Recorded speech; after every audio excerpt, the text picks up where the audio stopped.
right. Well, I just hit that big red button. You know what that means. Yeah, I know what it means. It means we're live. It means It means we're here. We're on the interwebs. We're on Twitch. speaking of big red buttons, how about that nuke?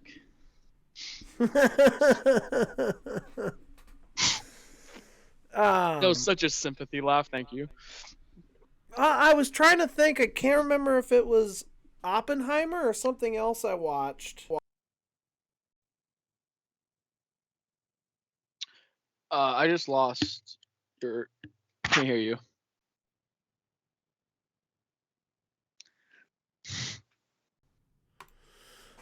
Well, you know, it's one of those things. It's not a Cinemoth podcast. If we get off, if we don't have any technical issues going on. Yeah, man. Is that gonna be the name of the production company? It's like the whitest kids you know. Well, they're always having problems when they start, and then they're always like, "Welcome back to Dad's on the Internet." We're like in the same fucking boat, except we're not nearly as old as they are. Yeah. What are we then?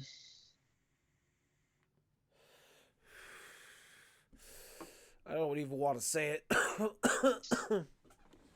Are you not allowed to say it? It's not it's not allowed on Twitch. Is your gardener one?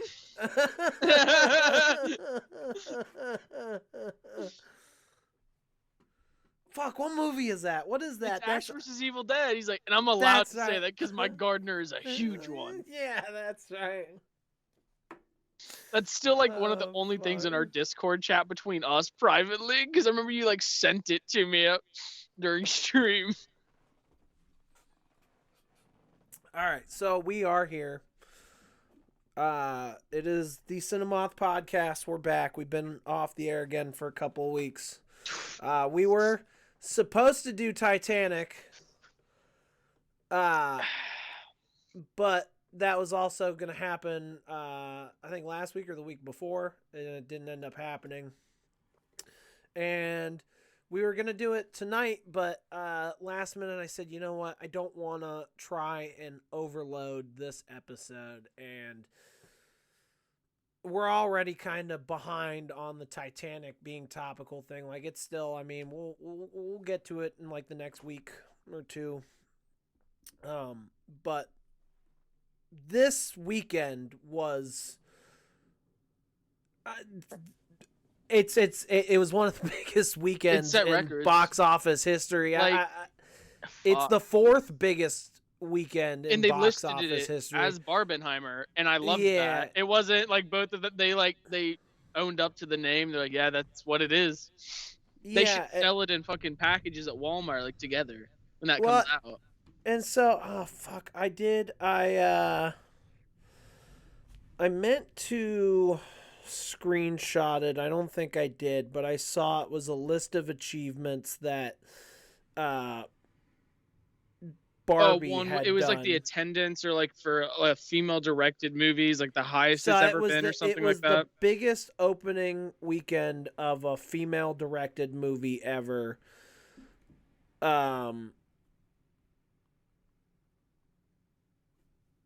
It was the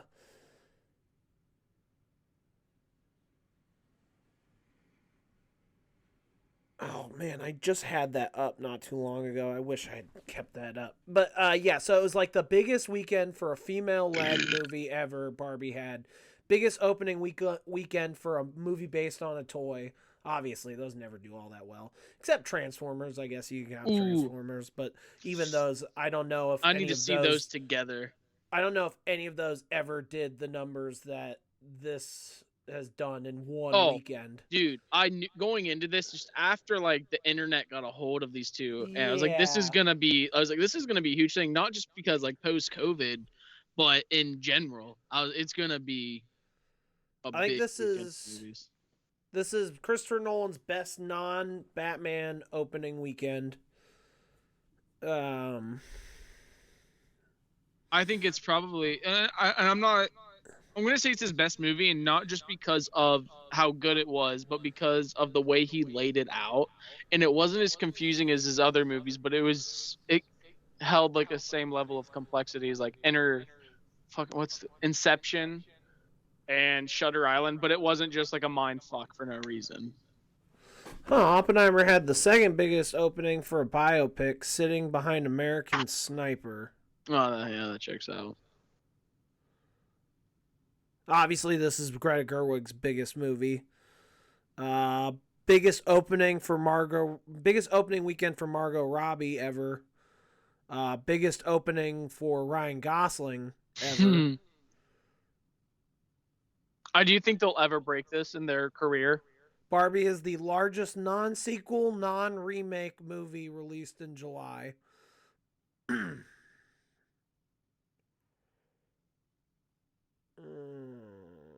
You said what? I was asking. I was like, I mean, I think it's no, but especially considering Margot Robbie's kind of like, I don't want to say she's new into the industry, but she's compared to Ryan Gosling, she's new. But do you think they'll ever break that record for themselves ever in their career?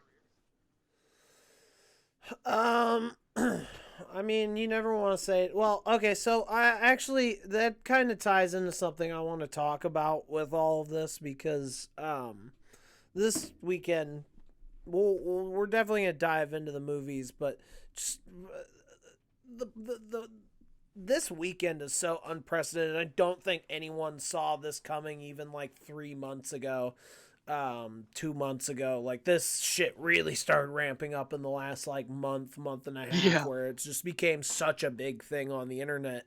And it's so weird to see.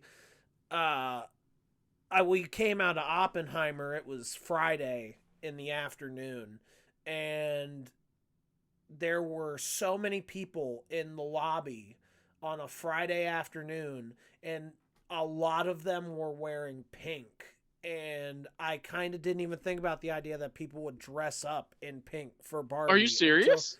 until I walked out into the lobby and I saw a bunch of people wearing pink, and I was like, "Oh yeah, I remember. I've seen people talking about dressing up." So Yeah, I no. just had kind of forgotten about it going to the theater. I didn't think I would see anybody there, and then when I started seeing the pink, I was like, "Oh, that's right." And I started thinking that's really fucking cool that there's a movie that has gotten so much attention, so much hype around it, and brought people to the cinema that are excited to go and see something in the theater that they're dressing up I was to trying to match find the it. movie. I couldn't, but I know there's like dyes you can put into like a pot to boil your clothes, and I was trying to find a pink one because I have like a ton of coats from school, and they're all white. I was gonna dye one of my chef coats pink and wear it to the movie, but I could not find a dye for it in time. Yeah, I thought that would have been. it was really cool to see that. And then it was like just after I left the movie theater and we got home, like, I live right next door to a movie theater, and we Yeah, got home and there were a bunch of people dressed in pink outside of my house. yeah, that's fair. Getting ready to go in to see Barbie. So it was like, and then my buddy Eric came over and we ended up hanging out on the porch and having some beers. And I was talking to him about all this because I actually asked him at one point, I'm like, "Hey man, you trying to go see Barbie?" And he's like, "No, not really."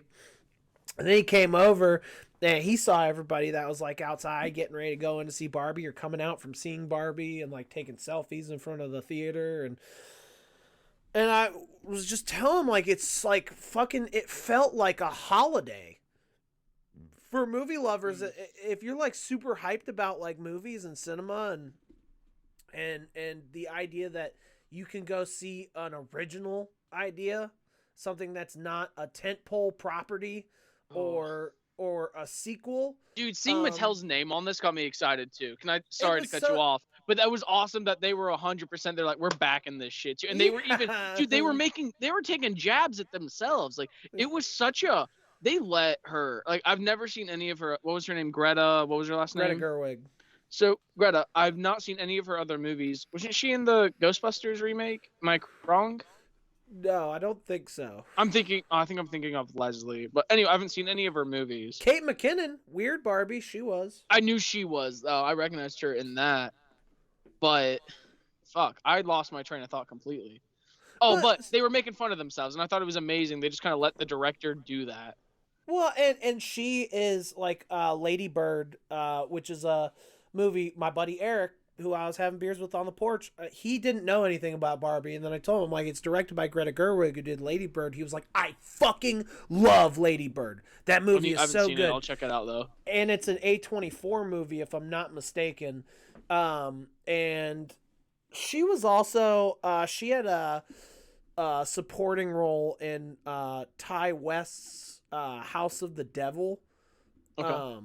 So back before he did X and Pearl and all that, he did House of the Devil, which I also highly recommend. And that one's about this girl who goes to like babysit for this really weird couple out in the middle of nowhere, and her best friend is played by Greta Gerwig, and that was actually my first exposure to her.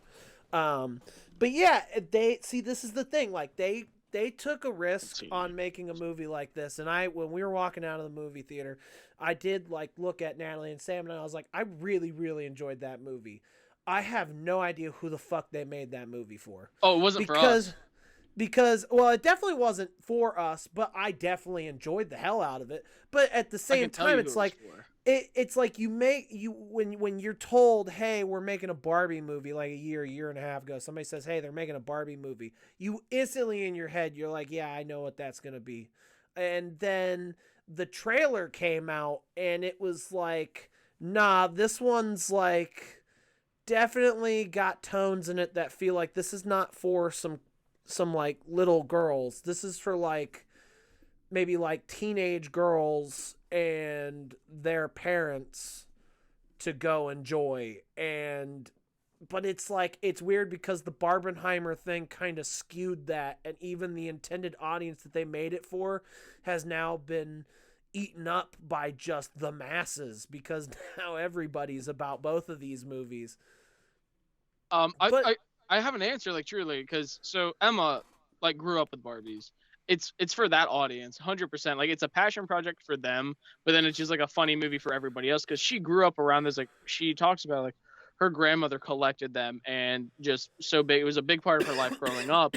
And at the end of the movie they showed, I was out of the theater, so I didn't see it. But they were showing like all of those old Barbies at the end. Like Alan was just like a doll they did, is like really was just like a little bit, and then all the like the rejected ones were like real ones, and then you just like she was like pointing them out as we're going through the movie, and she's like telling me like when they released them, like, are these all real Barbies? And she's like, oh yeah.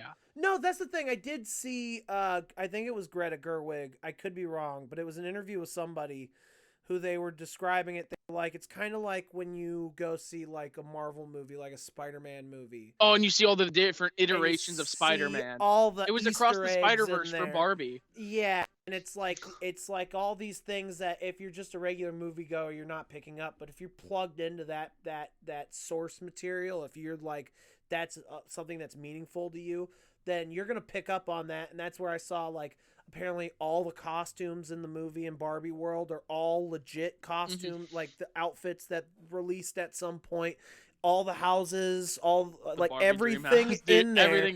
Everything in there was real. released at some point, and so that is just the attention to detail on that and everything is just that's really badass, and that's it makes sense that I feel like they made this for Barbie lovers, like legit Barbie lovers, and then I don't think they ever anticipated it doing what it just did.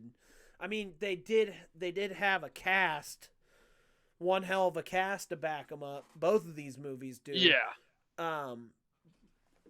Definitely, I think Oppenheimer was a little more stacked than Barbie, but Barbie's heavy hitters were heavy hitters, like two of the hottest people in Hollywood right now, Margot Robbie and Ryan Gosling. So then you get like Will Ferrell in the mix and Michael Cera. Oh, dude, that I went for Michael Cera.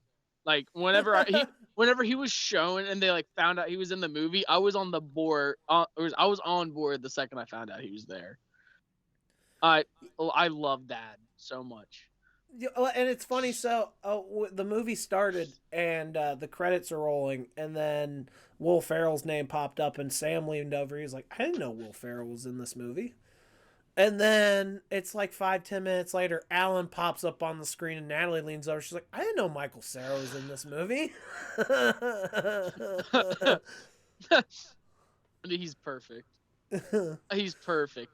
That When he's like beach kicking the shit scene out of at the everybody. beginning had me crying in the theater.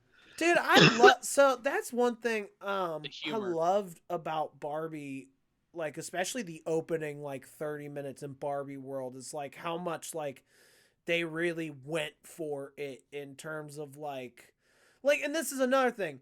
I'm watching this and I'm like, you would think a Barbie movie is made for kids. They want Oh, kids in the seats.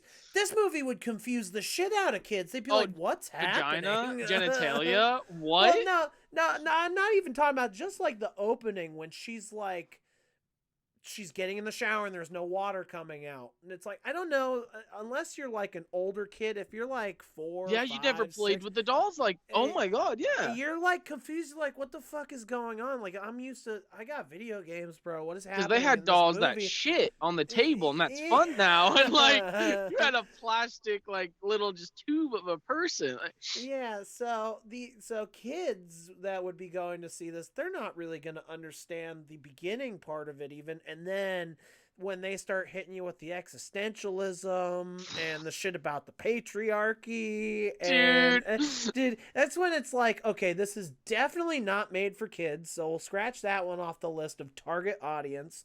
Um and then yeah, so I think yeah, this was genuinely made as a love letter to Barbie for Barbie lovers, and then just because of the weird way the internet works, this thing got caught up in a storm they were not prepared for, and it ended up benefiting everybody, including the box office Dude, long term. I was thinking about it during Barbie today. I was like, I wonder if they're gonna release these in like a double feature. I Maybe really you could hope get a they do. DVD, like a Blu-ray with Oppenheimer and Barbie on one If they disc. don't do like a special cover of them together, I will Yeah, be dude. pissed. Like Walmart does that, where they'll do like the special covers on Halloween for their DVDs. Hmm. Let's get that. I want to see that. Yeah, dude. So I I could totally see that. I mean, I saw somebody was saying in an article I was reading today that for better or worse, these movies will forever be tied together in the collective culture consciousness, Oh because yeah. whenever you think of one, you're gonna think of the other. Now you can't help it. I was like, that's the thing is like, I'm so thankful that Barbie did drop at the time it did, because otherwise I might not have seen it, and it was so I just had such a fun time with it. Okay, well, so this is something I found interesting. I guess what happened was this whole thing A started out fan trailer, right? as no, No. this thing started out of spite. This was a spite move. Christopher Nolan had just thrown his middle finger up at WB Mm-hmm. for the release of I think Tenet. Oh, when yeah, I forgot because So Tenet he got bombed. really fucking mad at the way they handled that. So he dropped them as his company, and he went with somebody else to make Oppenheimer. And so Warner Brothers, as a fuck you to Christopher Nolan, was like, you know what we're going to do? We also have a movie with a really stacked cast that could probably do pretty well in the box office. Let's just put it out the same day he puts out his movie. So they ended up setting that up, and they didn't back down. And so now you had these two movies going up against each other, is what the thought was. And then for whatever reason, I think because they share a lot of similarities and they are pretty substantial stack casts from pretty substantial, well-known, well-respected directors with really respected like crews behind them, and you know there's talent in both of these films. You know both of these are probably going to be pretty good films and worth your money. And the fact that you get two of those on the same day, I think that's kind of what spiraled that and maybe inspired that first fan-made trailer that really got the ball rolling on people like, oh, dude, wouldn't it be funny if we went and saw both of these since it's not they're so different? And then I actually saw a video somebody laid out like how these movies are actually a lot more similar than you might think, even in terms of some of the way they approach themes. I mean, they both focus on the idea of death so heavily, Yeah. and it's like it's literally like a focal point, like or a focus point of both of these movies. Whether it's about yourself or like the ones around. Oh, Yeah. yeah. So yeah, so this weekend is just a really big wake up call, I feel like, for Hollywood, that you don't have to make a sequel or have a superhero or be building a 10 movie franchise for you to get money for a movie and to fill theaters, because as we've seen, especially in the last few years, that's not going to guarantee you people go to see your fucking movie. Warner Brothers knows this better than anyone. That's why they're pushing their advertise. And this is another thing. I don't know if Warner Brothers started influencing this when they heard about the Barbenheimer thing. They're like, yeah, kind of feed into that. Let's see if we can get that going, because I was talking to somebody, I think I even brought this up on the podcast at some point this year. Warner Brothers has been pushing the advertising. Oh yeah, you've talked about it with Rise, that they were. Yeah. It was just like every other commercial was Evil Dead Rise advertisement. And so they've been really ramping up their advertising on shit this year, and this movie, I think, more than anything, I don't know, as the weirdest thing, like their most successful movie, they might not have even had that much to do with its success marketing wise. So that's the one thing I want to. It's good. I mean, gonna be like, if somebody would ever say this to Greta, it would be like a offensive fucking thing to say, but would that movie have set records for her and for a female director had Oppenheimer not dropped at the same time? That's what some people are wondering. I like, don't not know. that it's any worse of a movie. Like it would have been the same product in the end. See, but would it have gotten the recognition that it should have, which it did now? But it's not even necessarily recognition. It's just, you know what? My answer is no. My answer is just going to be no, because movies aren't. I mean, things have been bombing a lot. Yeah, it's like, even if you have a really good product, like a really good movie, that doesn't guarantee that people are going to come out and see it. There's been movies I've wanted to see. There's been movies I've wanted to see that I've just not been able to find the time to, or just have not been enthusiastic enough about to go see. But because of all this Barbenheimer shit going on, and the fact that like everybody is like trying to go out and be a part of this, and everybody's talking about it, that pushed for a lot more people to be like, you know what, yeah, let's go check out one of these. This movie looks like a lot of fun, and I'd like to be part of that weekend event of going to see one of these movies. You know, I didn't get to go see Avengers Endgame because I haven't seen 28 fucking Marvel movies to be able to go enjoy that movie. So I've missed out on a lot of the events movie-wise going on recently. But this one, I don't have to have seen either of these. I can just go enjoy it with a bunch of people and be a part of this awesome thing. I think that's what got a lot of people excited. And yeah, I mean, these movies would have been appreciated, recognized for what they are either way. But the box office numbers, nah. No, I don't think either of these movies had that potential without the internet buzz. And that is just the state of where movies are. But at the same time, maybe you need to look at how you're marketing your movies. How are you going about getting these into people's attention? And maybe what you should do is you shouldn't drown the market with bullshit. Man, I brought this up while we're waiting for Barbie to start. They showed a trailer for a Hunger Games movie. I don't think anybody wants to fucking see. Yeah, so they've got some I knew they were making. I didn't know there was a trailer out already. Hunger Games movie it's about like what's his a name? Ballad of Songbirds. It's fucking President Snow. It's like a Yeah, when he's like a youth. Yeah, you can miss me with that shit. I don't know who the fuck asked for that. And that's just like, that's another movie that you're gonna pump all this fucking, you're gonna waste all this money that you could be putting into better, more interesting projects. You're gonna pump it into a movie that we all know is probably going to tank at the box office, get terrible reviews, and then be forgotten about like a year or two later. Like even Harry Potter is a victim of that with the fucking HBO show.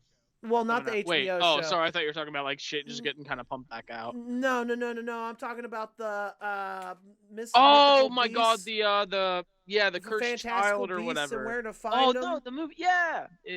Those movies come out and everybody fucking forgets about them because they're not Harry Potter. It's like Dude, once those ended, nobody really cared anymore. I am interested to see the HBO show because that's going back to the source material, and I'm kind of curious to see how somebody else will approach it, especially HBO. But if Danny the McBride isn't Professor Snape.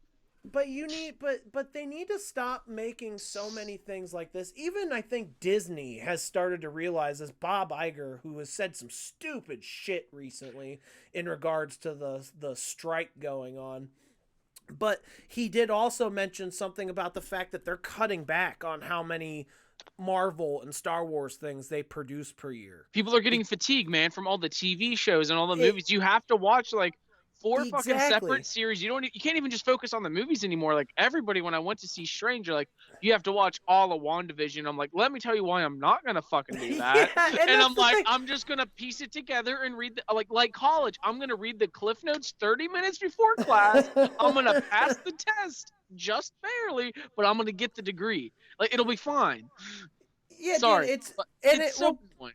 But that's the thing. So like, and now like going into whenever the next Avengers comes out, you'll have to have seen how many No, TV shows and fucking movies to know what is happening. So that's definitely going to hurt your box office revenue. I mean, obviously we know people will and plus we're probably not go, just so paying well, for the tickets, man. actually, you know what? Honestly, the way the MCU's been going, I don't know that another Avengers movie would do that well right now. Oh, They I don't really think it need to would. gain some foot. They need to get some ground back before they really have a hit Avengers movie even near the level of what they had before, if they can ever get back to that. They will never get back to But that. that's the thing. It's Not like, until like everybody who ever saw Endgame in a theater is dead. They will yeah, never like, get to a because it's level like like that. we got to a point where, okay, we're good, man. I get it. Like, you could keep going forever and ever. That's cool. But can we get something different in movie Maybe pop theaters? out like a random new comic movie that came out, like maybe a new one every few years. Like keep it like, hey, we're still here, but Well, we're just even touching on new shit right now. well, See how yeah, it does. exactly. Well, and even I and I'm not gonna, because I do love a good I'm a very excited movie. for Blue Beetle. Like I like superheroes. I'm not. I'm You're not not? at all. I'm I'm not even gonna very watch that. I'm dude. not even I'm gonna watch. so What excited. dude, the trailers, to me, it just doesn't look. It looks like the same thing I've seen. I know, but I really like the lead actor in that movie. I like And plus George Lopez. I like George Lopez. He is literally the only reason I would watch that, I because want to grew see up it watching because George Lopez. I also But just Blue Beetle's like one of my favorite DC characters. dude, I wanted really to wanna see see the him. Flash. I'm not gonna fucking waste my time with that now. I just want to see Nick Cage. I'm done with And I'm done with the DC movies until Joker 2. When that comes out, I'll go okay. see that, and I'll go start watching them when James Gunn takes over. Well, And he's taking over soon. Well, he's already in charge. But I was gonna say because Blue Beetle's the first one in the universe. Technically, but it really doesn't start until James Gunn's Superman comes out. So when that comes out, I'll go see that, and I'll start giving them a go again. But honestly, I'm done with superhero movies for now, unless you really got one like a Spider-Man or something I want to see, like the Across the Spider-Verse was amazing. I still never saw that though. But and talking about getting out to the movies, it was like I missed that first week of it coming out, and I was like, I just kind of like I lost the momentum. I'm like, there's not as much hype around it, so I was like, I'm just gonna wait till it comes out. You don't even have to wait that long for it to come to your home now. Dude, it's that's less another than part. A month. Is that people are like, we're impatient. So people, like, we as a people are like. So it's like, yeah. So when you keep giving people the same shit over and over again, and that's all you get, it's either animated movie, it's a movie based on, and like I was saying, I love a movie a good movie based on a comic book or a graphic novel, if it's done right, and I haven't seen it a bunch of fucking times, like Wanted's awesome, Kick-Ass is Wanted. Like there's some really cool ones. Watchmen is fucking amazing. But dude, Watchmen kind of like paved a little bit of a path. It started shit. well, yeah, definitely for the Hardcore. DC movies, especially the way they went, even with the Zack Snyder. But I think Watchmen is gonna. I still don't think it's gained the love that it's going to. I think it's gonna skyrocket at some point, but I don't think it has quite. I don't think it's reached its peak yet. Weirdly, I saw there's a new animated movie of it coming out next year, I guess. So that might be cool. But these are cool, and those can be done well, and they can be entertaining. But if it's all that you're getting, eventually you just like, I can just watch it at some point on streaming. And that's why A24 has taken off so fucking much recently, because they're one of the few studios that like focuses on making weird shit you've never seen before and doing different things. And horror is really popping back off now because it's a genre that can go in so many different directions and do so many different things. Because they all have like a simple basis, but you can do just about anything. It's like a pizza, man. You can do whatever the fuck you want to, and you can never eat the same thing. And I think that's also why horror has just always been one of the more... It's always been kind of a mainstay. Like horror... I don't think it'll ever really go away. No, it's always going to be present. It's going to be one of the stronger things always. But then you have this Barbenheimer, which is two movies that you don't get anything like this all that often, and that's why this is amazing. Sorry, I want to hear what you have to say. So I wanted to touch on it before we get like too far from talking about it. But you're talking about like obviously like just. Or it was the fatigue of Marvel, and then we caught on to Disney. And I want to talk about like I never thought I'd be at a point to where Star Wars, I don't really fucking care about it anymore. I used to adore it. Like I still like the original trilogy and the prequels, but I have a hard time watching them because it has just been so diluted. And I have friends and I love them to death, but they're still so into it and they watch all the new shows, and I'm like, I don't care. It's like I'm not letting it tarnish the first for me, but. The first 2 seasons of Mandalorian, I fucking loved. I didn't even watch the second one, dude. Couldn't finish the third. Could not finish the third. And I really don't care about anything in there anymore. I do want to see Andor because Andor's actually up for Emmys. Apparently, I heard great things about it. It's just I can't bring myself to start Star Wars right now. I can't say that as like a preface for it being good because apparently Obi-Wan also got nominated for an Emmy. So did you not did people? I didn't really hear a lot. I mean, people liked Obi-Wan, and I know that, but was it like rated really badly? People liked Obi-Wan? Oh, dude, the circles I run in, we all like worshipped Obi-Wan. It's the only one that I did like because Ewan McGregor was in it. Oh, bro, I know. It fucked the storyline a lot, didn't it? Dude, it was a lot of just like clashing with things that had already been set. It was just cringy for me, bro. The scene where Red Hot Chili Peppers is chasing Leia around the forest like the wet bandits in Home Alone.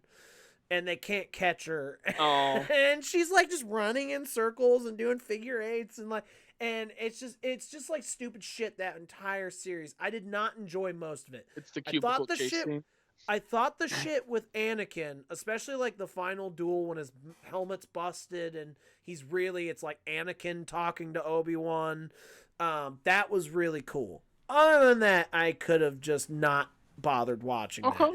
Andor, on the other hand, like universally, I've heard nothing but amazing things about, and a lot of people have said it is the best thing to ever come out of Star Wars, and even better than The Mandalorian, and it's way more in line with like Rogue One and like Blade Runner and shit like that. So yeah, Rogue One was a very like, I don't know, it's probably not the right word, but like a grounded Star Wars movie. If you can have, no, definitely.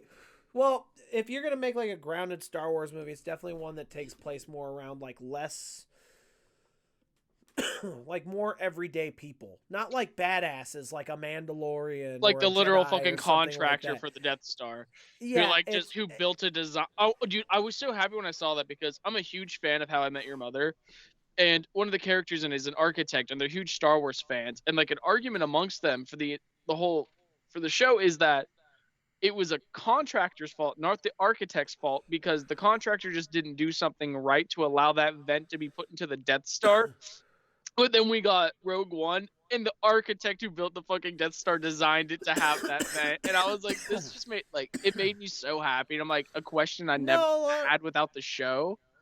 But a lot of people really, really like Rogue One, and my dad actually says it's his favorite Star Wars movie after the original. That's fair. It does tie in so well, and I didn't think they were gonna do what they did with it. It was an amazing movie. With that being said, I've never seen it more than the first time. It was good, but I've never had a urge to watch it again. I actually do think I've watched Solo more. Funny. I have seen Solo didn't even stick with me as much. I actually still remember, and funny enough, a meme I saw come up this weekend was the two of them on the beach hugging, and then it shows their seats are in the front of Oppenheimer. Just getting eviscerated. But yeah, I still remember the ending to that one so clearly, and the bad guy like walking across the water with his cape like dragging and shit. Like all that shit was so cool. That movie was pretty awesome, and Andor is apparently a lot like that. So that is literally the only thing I have any interest in seeing from Disney anymore. Even I was like kind of excited about Secret Invasion, and then it came out and nobody said jack shit about it, and and Disney quietly put it on Hulu. Like, not even a month after it came out, they've just started putting it on Hulu, and they've actually started doing a number of things that shows signs that they're kind of trying to. I think they're starting to regret not have a paywall for all this content. Well, no, like just only on their platform. Going so hard, so fast, because now it's like they're like they've put a lot of money into all this Marvel and Star Wars shit, and nobody's watching it anymore because they're putting so much out at once. And so now they're trying to figure out other ways to make back the money that they put into all this stuff because nobody's watching it. Yeah. So they're trying to be like, hey, we'll make a deal. You can stream it. Hey, you wanna have exclusive rights to stream this show? And so that's kind of where it seems like you're not going to have like the Disney Plus account to actually watch some of their content anymore. Damn. And yeah, it's just getting tired of all this shit. And that's where I'm saying, like, you asked me earlier, do I think this is the top? Is this the ceiling for Ryan Gosling and Margot Robbie in terms of opening weekends for them? Honestly, it might just be, or we could get another crazy scenario like a Barbenheimer, or even just one movie that gains enough attention from the internet and is like a really substantial, like, this is going to be a good movie. Like, you can tell just by the names attached. I feel like the only way we might get that is another, like, this is the end kind of movie. I don't know about that. I feel like that would be one of the best chances, like having all these stars, but they're just playing themselves. Honestly, like, great movie. One I could see being like this is the film critic or the movie critic. I don't know which title he's going for exactly, but it's the final Tarantino film, which is about to start production. They actually just announced they cast Samuel Jackson in it in a pretty substantial role, obviously. So I could see, especially because of the name behind it and the fact it's his final movie and you've never seen like a director do something like this, the internet may be coming up. And I mean, this motherfucker's already getting memed the fuck out over this shit. I saw it was the Flatfoot scene, and and it cuts to Adam Sandler in Uncut Gems. He's like, "I'm gonna fucking come." No. Oh, dude, that's what it was talking about. Tarantino watching Barbie. That's what I saw. I literally just saw it was the image where she's holding her foot up, showing that she's got flat feet now, and then it showed the picture of Tarantino buying tickets to Barbie. And it was like, this motherfucker wasn't gonna miss that for the world. So, like, yeah, he's already getting memed out, and I could see if anybody was going to do something like this, like in the next year or two, I could see it maybe being his movie and something else kind of trying to replicate that. Who knows? I'm very interested to see something like this happen again. I'm hoping studios take a hint and realize that they don't need to have something that they like. Take chances, take more fucking risks, put less money into bullshit, and start taking more risks.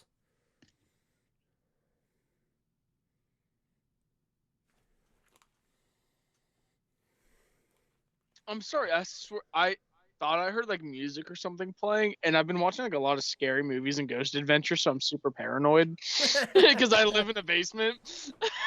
Dude, I've been watching a shitload of Ghost Adventures too. Oh, dude, so it was like 1:30 in the morning, and I was watching an episode. It was about this like murder suicide house, and it was like super sleep deprived, so everything was really really funny to me.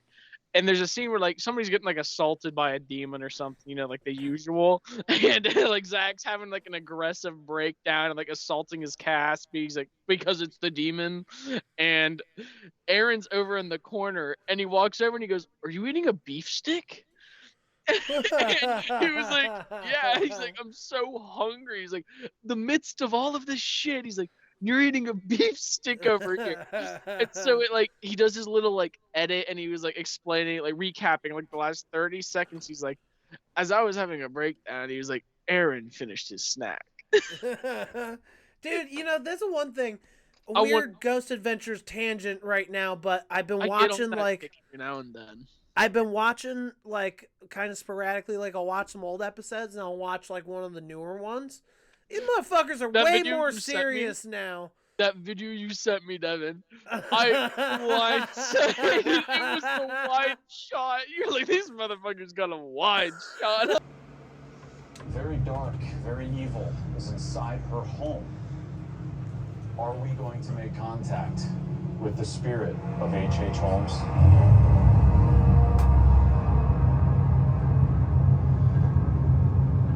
When did you find out that H.H. Holmes murdered a little boy in this house? I want to say about 2 years ago, maybe 2.5. Samantha Starbright, who finds comfort in a childlike lifestyle, has lived here for 5 years. Is it true that you think that there is something sinister here? Yeah, I definitely think there's some kind of activity here. Something's going on. Do you think that because Howard Peitzel, he was young, you know what I mean, and he was murdered in this house? Yeah. Do you think that you're vulnerable? These motherfuckers got a for wide something shot. dark? I feel She very got a whole ass sometimes. crib.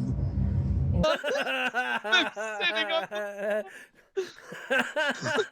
I would have remodeled my house before I called them. I'm sorry, I don't have the balls for that. She had no shame. I'm not even kidding you. That's the only time they touch on that entire situation is right there in that part of the episode. From the beginning of that clip I sent you to the end. It sounds like it's out of nowhere. And this woman who lives her life as a baby. But no, like it's just like there's so many moments in the older episodes where they like kind of like fuck with each other. They kind of crack jokes and take it easy. Man, they are so much more serious and like dark and depressed now. And like it seems like Zach is always fucking irritated. I just was like, is that a frog on a dead pig in the water? Honestly, that's not a good thing. Like, dude, I remember like my parents would turn on that show when I was younger because we would just laugh at it. Yeah. Because it was funny, but things change. But we still have like 20 seasons of them being just children, and I've probably never seen a full season truly. Really? I've watched them all like so spaced out that even if I did sit and watch all of them, I wouldn't remember the ones I've seen, which is amazing because there's 26 seasons now. I'll watch all of them. By the time I get done, I'll forget what the first fucking episode was. Like, I'll be like senile in the nursing home watching Zach Baggins on repeat. Hold on, I've never seen this one. He has a movie, actually, like a little documentary. Have you seen it? Demon House? Yeah, I really like it.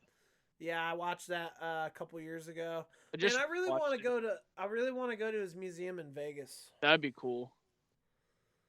Devin, I really wanna do that thing I texted you about. I'm 100% on board. We could go and do it at the Ohio State Reformatory. I'm so like, have you seen BuzzFeed like Unsolved and like the Supernatural? I have never been on BuzzFeed. Well, that's the only people I watch, and they're not even with them now. You should check them out. I'll send you a video that you'll like. Shane is who like I was striving to be like if I ever did something like that, because the whole like setup was that he doesn't believe in anything, and the other guy's like, terrified. So they're trying to convince him, and fucking like they went to this bridge that there's like a goat, like a demon goat guards it, and he's just challenging it the entire time and calling it a pussy, and I love him. No, I think I have seen some of those. I'm sure you've seen like a piece of that one because that one blew up. I saw one where they were like on a bridge or something, and the one it's the Goat like, Man's bridge. He's like, okay, he's like, fuck you, Goat Man. He was like, yeah, the kids will come here and they will make sacrifices to me. Yeah, it's amazing. All right, well, so I guess, do you want to take a deep dive into each of these movies? Yeah, probably should. We've only been going like 40 minutes, haven't? Damn. I don't even know how long we've been going. It's like 10:40 right now, but like we start around 10-ish and then had to restart. But funny enough, we've literally the entire time been talking about the same thing, and just the effect this might have on Hollywood going forward. Yeah. Like, honestly, that, and just because I mean these fucking movies, I have the numbers were pulled up on my phone a second ago. It was like 80 million for Oppenheimer and 155 million for Barbie domestic, and then those numbers are way bigger when you go worldwide. Both of them, I mean, both dropped in Japan. Yeah. That joke went over my head the first time I heard it, and then it clicked, and it was good. All right, so I asked Sam and Natalie this when we got out of Barbie, but which movie did you like more? I think that's so unfair to ask because they're drastically different movies. That's why I was like, I never even compared them. Like, I wasn't watching these two like compare them to each other because I was like, you literally use one as an upper because the other's such a downer. Right. I would probably watch Barbie rewatch Barbie more times because it's a shorter movie and easier to digest. Oppenheimer is by far a better movie. It has more substance to it, but Barbie is a fun movie that you could turn on to like anytime. Oppenheimer's probably gonna win all the Oscars.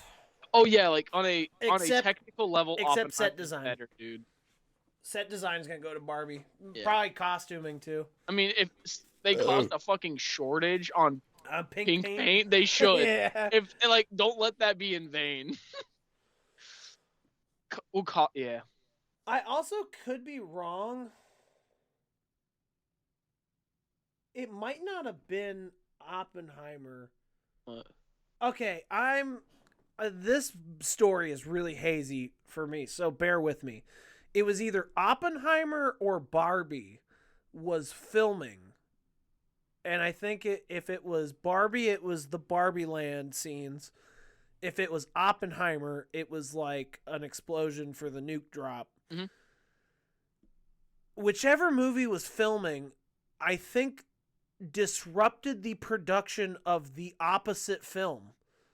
Because I think they were both filming in the same desert around the same time. I bet it was Oppenheimer. I bet the shockwave of a fake nuke probably caused like a dust storm on Barbie. And if it wasn't that, I think it was that they had to like readjust their shot because there was a fucking pink village way out in the distance. Let me hop on that real quick. And I might be missing. It might have been it was one of the movies fucked with a different movie's production. I just remember one of these movies, they did something that fucked with another film's production, and the other movie had to like stop filming for a day because of whichever movie it was, as production being like so grand out there. I'm trying to find something about it, but No.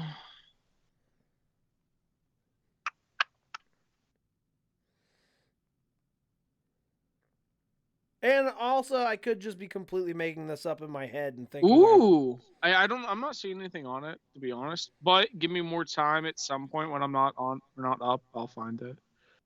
Wow, Forbes is like so against Oppenheimer. Or is it Forbes? Forbes? No fucking know. But yeah.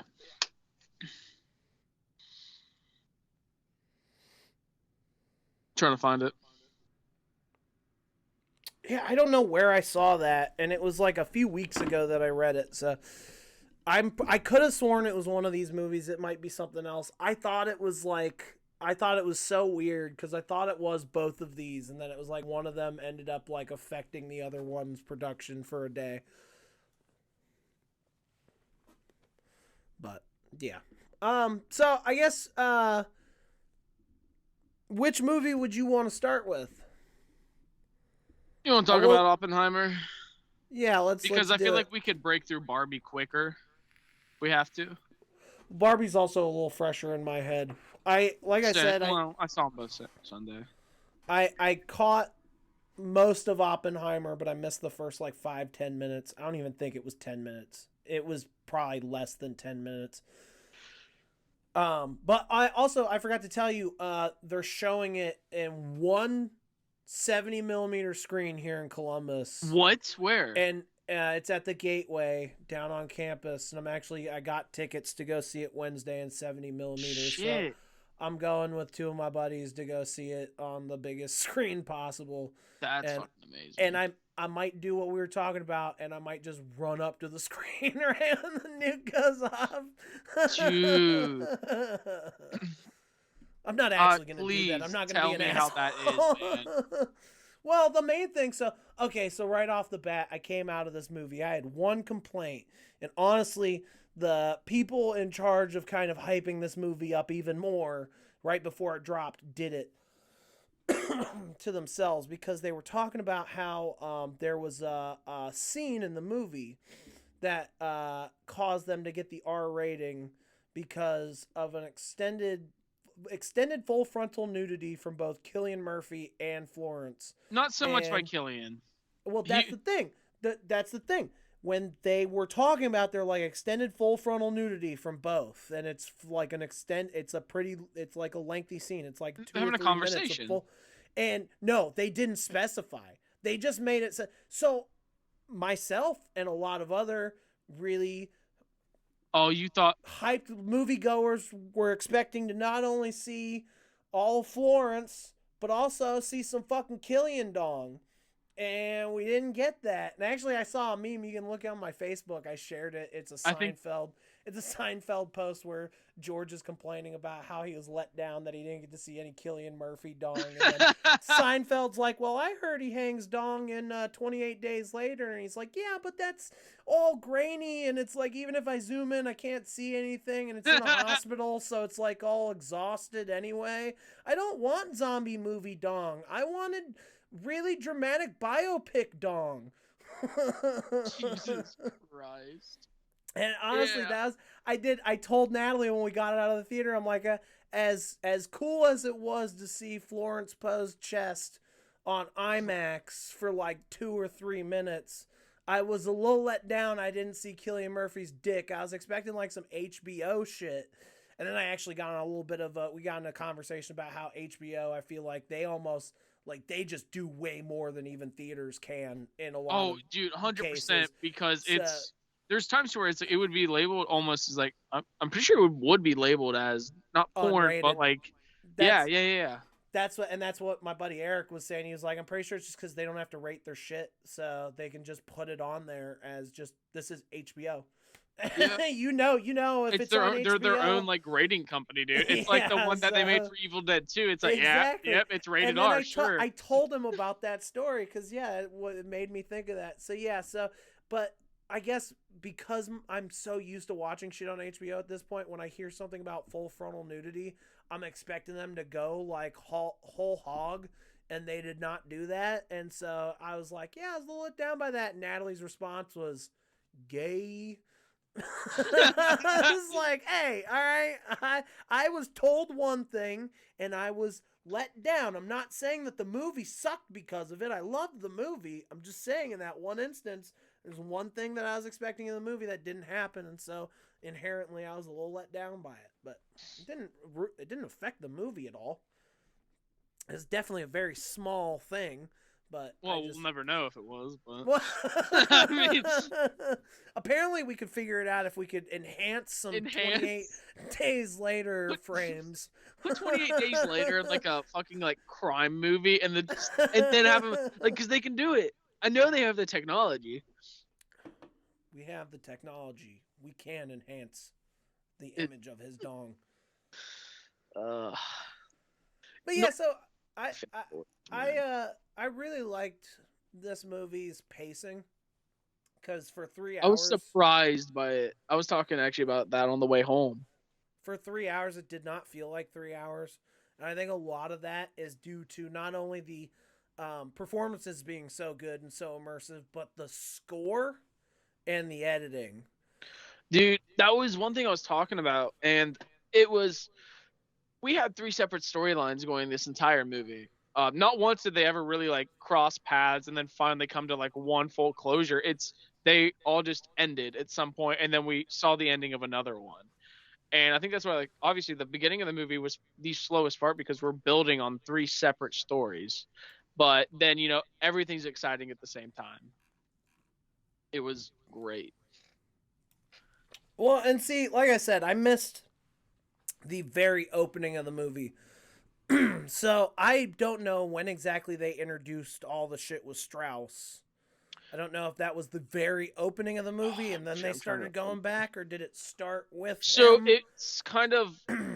So that's not true. I lied a little bit. So the movie does kind of start, I want to say, if I remember it correctly, in the room when he's up for his like security renewal. Okay. And then so as they're asking him questions, those kind of, I think, branch off into the stories. And then as Strauss gets introduced, I think that's when we focus on him, or we start on him at some point. Is he first introduced with the Albert Einstein incident? I want to say he was introduced with like when he was talking about like with Caltech and the incident. And, yeah, I think, or it was they were talking about it after like one of those press meetings, whatever the fuck he was at. There was a lot going on. I didn't absorb it all. I'm gonna be real. Well, exactly. So that's the thing. So like, and I think especially with this movie more than any other movie, there was this nagging feeling I had the whole time that I might have missed some important information at some point, and that was maybe why I was a little lost at points, because it took me a minute to really put together that there are like 3 separate things going on, what this exactly is, who is who, and even then, like, a lot of time they were throwing out names and like saying somebody did something, and I had no idea who the fuck they were talking about until they showed them again. The only ones I really remember off the top of my head were like obviously our main character. And then I don't remember Matt Damon's character name. But I do remember for some reason Posh, Casey Affleck's character, who was in it for like maybe... Does he sound a lot like his brother, Ben? I think so, yeah. Because whenever he first was shown on screen, he was speaking, I was like, I know this voice. Yeah. And then I saw the cast listing and I saw it was his brother, so I was like, I need to hear a recording of them like together or something and see if it's their voices. And we got out of that theater and it was so long and so many faces I had seen that Sam was like, yeah, the one guy, Posh, the Goodwill Hunting guy, and I did not know who he was talking about until like a day later. I was like, oh wait, he was talking about Casey fucking Affleck. He was like, yeah, I've only seen that guy in Goodwill Hunting, and I haven't seen Goodwill Hunting, so I didn't know who the fuck he was talking about. And then I was like, oh wait, Casey Affleck's in that. Was he the blonde guy in Goodwill Hunting? I don't know. I haven't seen it. God damn it! Hold on. Now I have so many fucking cast lists up right now. And then I wish I had known that at the time, because I would have been like, Sam, you've seen him in Interstellar. He was fucking grown up Matthew McConaughey's son. He was the one that kept trying to run the farm while his family was getting sick. Oh. Yeah. And he was in another movie like Lady Bird. It's another movie that my buddy Eric fucking loves. And actually, I think got Casey Affleck Oscar. Is called Manchester by the Sea. Apparently, that movie will make you cry like a fucking baby if you are a grown man. What? Like, especially Okay, especially if you're like a grown man who has like lost like a brother or somebody or like a father figure. Apparently, that movie is fucking rough. But it was really well received, and that's another movie my buddy Eric loves. Dude, I love that you have a buddy Eric. So much. You gotta meet him sometime. He's a trip. Me and my buddy Eric. Well, that's his first name. My buddy. His last name is Eric. It happened to my buddy Eric once. Oh. But yeah, so the pacing for this movie is so on point because at a certain point I really caught the flow of the movie, and then by then it was just smooth sailing. Again, there was some confusion there with characters occasionally, what was happening, but the second I'd see them, clear that up. I didn't walk out of this movie feeling like I didn't understand what happened or anything. Like for the first time in a while, lost. man. Yeah, I was impressed because he does that. Nolan movie, yeah. And I think it's a little easier because he isn't dealing with an abstract idea coming from his brain. He's dealing with a legit person's story. So he's already got the guidelines for the plot there. It's unless you really get, and that's the thing, he does toe the line with telling it in a non-linear fashion, but he doesn't go so over the top with it that it gets disorienting ever. So, and then you got the actors just all fucking knocking it out of the park, including the dude. I love, one of my favorite characters in the movie was Teller, the dude who was like super fixated on the H-bomb. Yeah. And that's one of the Safdie brothers. That's one of the directors of the of Uncut Gems. Ooh, okay. And then he was in their other really good movie, Good Times. Good Times. I was very excited when I saw I don't know how to pronounce his name, but it was Jack Quaid on screen. Oh yeah. Oh, I saw him. I got so excited. I love him, man. I saw Sam kind of perked up a little bit when he saw him too. I see him on screen, and I see him. I'm like, it's the boys, man. You know who I did not know was in the movie and Gary didn't Oldman know was in the movie until after. Oh, dude! Second he came on screen, I went, "Oh, it's Gary Oldman." I didn't know it was he. I didn't have any idea who the fuck that was. I can pinpoint him in almost anything. You know what I just realized though? This is, I think, the first fucking Christopher Nolan movie I've seen that didn't have Michael Caine in it. We don't know that for sure. We don't know that. He actually played the bomb.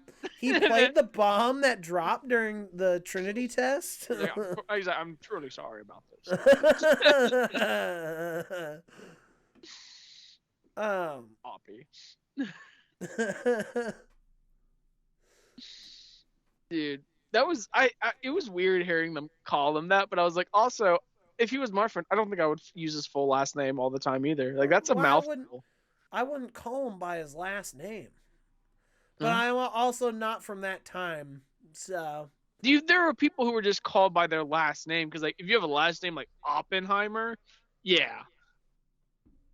But then you also have people who you have to say their full name, like Shia LaBeouf. Honestly, I'd be that asshole who he'd walk in the room, I'd be like, "What up, Jay?" What up, Jay? It's the father of the fucking atom bomb right there, like man. J-Rock, fucking Trailer Park.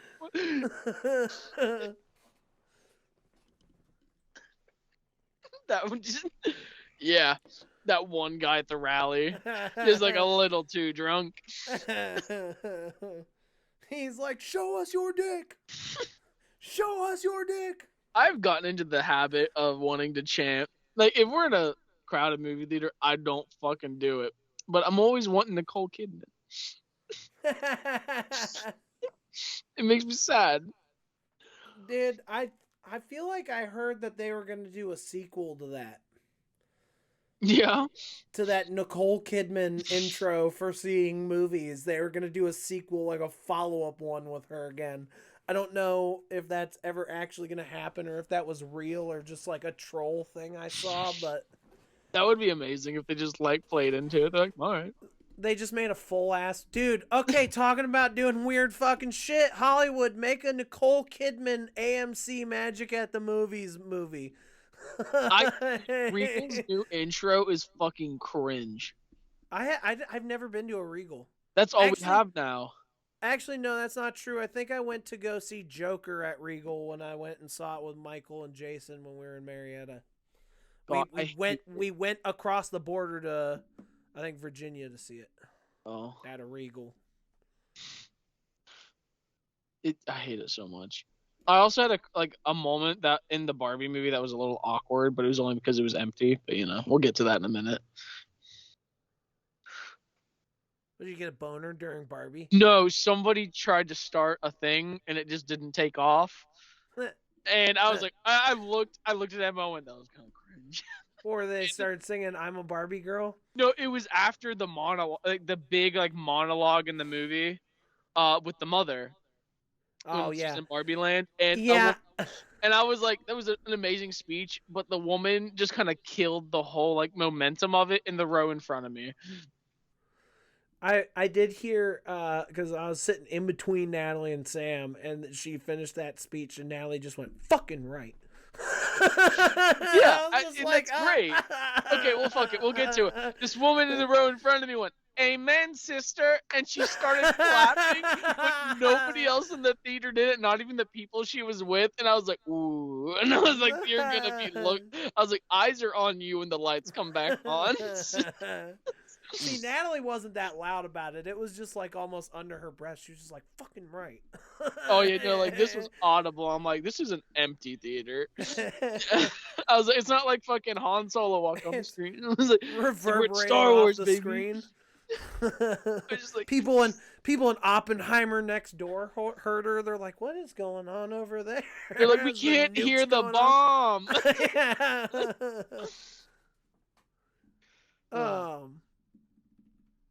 Great scene, super great. But I was like, it was so good coming out of it, and then she just killed it. And I was like, could you? So, dude, I wanna, cause people have talked about this shit at length. I don't think we're gonna say anything too new, about it's opening weekend's over, man. Yeah, I'm curious what some of your favorite moments of this movie were. Of Oppenheimer? Yeah. Ooh, oh, okay. 100% after the bomb drops, he's giving his little speech to the people, and he's just envisioning the bomb. Yes. Yeah, that's my favorite the moment in the movie. When it came on, immediately I'm like, this is the best. Honestly, that and also it was any time when the background was getting all fucked up, and you could just tell his mentality was kind of wavering, and he was kind of starting to hallucinate a bit. That shit was, and that is the thing. That's the most subtle visual trippiness I've ever seen Christopher Nolan do, and he applied it so well when he used it, because that dude can do some crazy shit visually, and that he went so subtle on it. And I really appreciated that.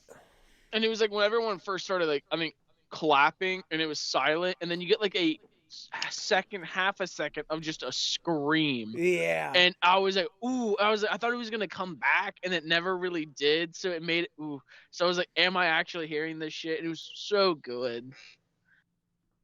Yeah, I loved that one. I also really liked obviously the scene when they dropped the bomb. Yeah. But it was more so, it was right after the bomb dropped when everybody is finally looking at it. It's that period of time between when the bomb is hit the ground and the shockwave hasn't hit them. And they're all kind of standing up and taking it in, and the one dude has the goggles on. It's my favorite shot in the movie, weirdly enough. He's got the goggles on. It's like a side shot of him looking at it, sitting in a lawn chair. And he's Teller. Awe.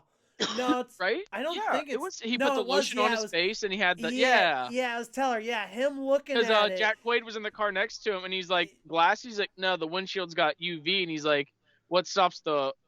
What was he like? What's Oh I don't fuck. remember what he said. It was kind of hard to understand It was him something sometimes. about like the windshield like shattering essentially, like because Yeah. of the bomb, and then he was like, yeah. Yeah, so that shot of him when it's like a close up from the side of him looking and the light is hitting his face and he's just got that like smile on his face. I don't know why that shot was so fucking cool to see on IMAX. It was really fucking cool. I mean, that whole movie was cool to see. Like, I don't. It's been I can probably count 3 movies, if even. I think only 2 that I've seen in IMAX. This and Avatar. Mm. Dude, I so when it's like the last like 10 seconds before the bomb drops, and they're it's the in the bunker shot. I don't remember the guy's name, but he was like standing in there kind of behind Oppenheimer, and he sprints out and like climbs up on the slope of the bunker to stare at it from outside. Oh I yeah. really liked that too. You It know was a what was nice funny? little piece. It was really funny is the one dude's like standing there talking to Oppenheimer about setting up the button. He comes in with the keys and he unlocks the stuff and sets everything up.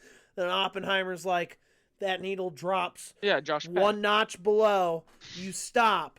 And then Natalie leans over to me and she's like, does that guy kind of look like Josh Peck to you? And I'm like, that is Josh Peck. She's like, what? Apparently she leaned over to Sam because she was in between me and Sam for that one. She leaned over to Sam and was like, does that guy look like Josh Peck? And he was just like, who's Josh Peck? Are you serious? Yeah, he's No never fucking seen Drake way. and Josh. He's So not. he had, I'm surprised he doesn't even know who he is from like news at all. Like over the Yeah, last no. few years. he's never, so he had no clue. So then she asked me and I'm like, that's him. She's like, oh my God. Yeah, dude. The last movie I saw him in theaters was Red Dawn, the remake. Oh yeah, he was in that. And that Good was a movie. good I really movie. liked that movie. Yeah, Yeah. I think that's a rare time for me, at least, of a remake surpassing the original. He also was in. He was the bully in the movie The Bodyguard with Owen Wilson. Oh, Drillbit Taylor. Or Drillbit Taylor. That's right. That's what it was. Dude, yes. Yeah. Oh, he's 18. He's like he's an emancipated minor. Oh, like Yeah. So it was cool to see him. Dane DeHaan, I did not fucking recognize for like the first 2 scenes he was in. It wasn't until he really started having some more like substantial dialogue and I heard him talk that I'm like, oh yeah, that's Dane DeHaan. who's that? He was supposed to be Green Goblin in the Amazing Spider-Man movies, but they never got that far with him. He was Oh Harry. yeah, he And was then like the lieutenant colonel. He was also like the fucking weird one that went really bad in Chronicle. Yeah, and he was in Valerian. He's like was it the? Yeah, he's been in Like some really Planet of good 1,000 stuff. Cities or a city. I like him. When I see him and stuff, I like him. Yeah. And yeah, I didn't recognize him for the first like 2 scenes, and it wasn't until he started talking and I heard his voice, I was like, oh, that's him. So is Oppenheimer, Hereditary, and Midsummer connected? Why do you say that? Because we have Florence Pugh from Midsummer, and then we have Alex Wolff from Hereditary in this movie. Yeah, I did see him. Yeah, it's like so. Like, are we in the same universe? It's like Oppenheimer, like a low key Nah, freak. Come on, if anything, give this to me. If anything, this is just a prequel for Twin Peaks. She was pregnant with like twins, and it was Danny and her sister, and then they got adopted. This is it's not too much of a spoiler, but there's a moment in the 3rd season, the like most recent season I will of Twin probably not Peaks, watch it. I'm gonna be honest, so go ahead. where there it gets really, really fucking abstract. If you're never gonna watch the show, I'll just send you this one episode and you can just watch this. Just, I can't get through TV shows, man. I just don't movies anymore. There's a moment where it shows a nuclear bomb drop and it shows the mushroom cloud and it holds on this for I want to say like 3 or 4 minutes and just slowly zooms in on this. And then eventually it zooms all the way into it and starts going into the mushroom cloud.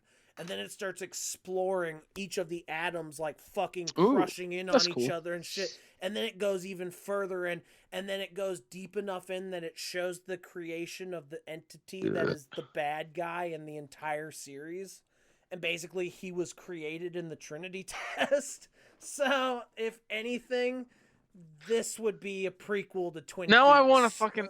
That's all you have to say. Okay, just say, what is it on? I'll watch it then. Like, damn. It's on Showtime. Oh God. Okay. Or actually, I'm not sure anymore what it's on.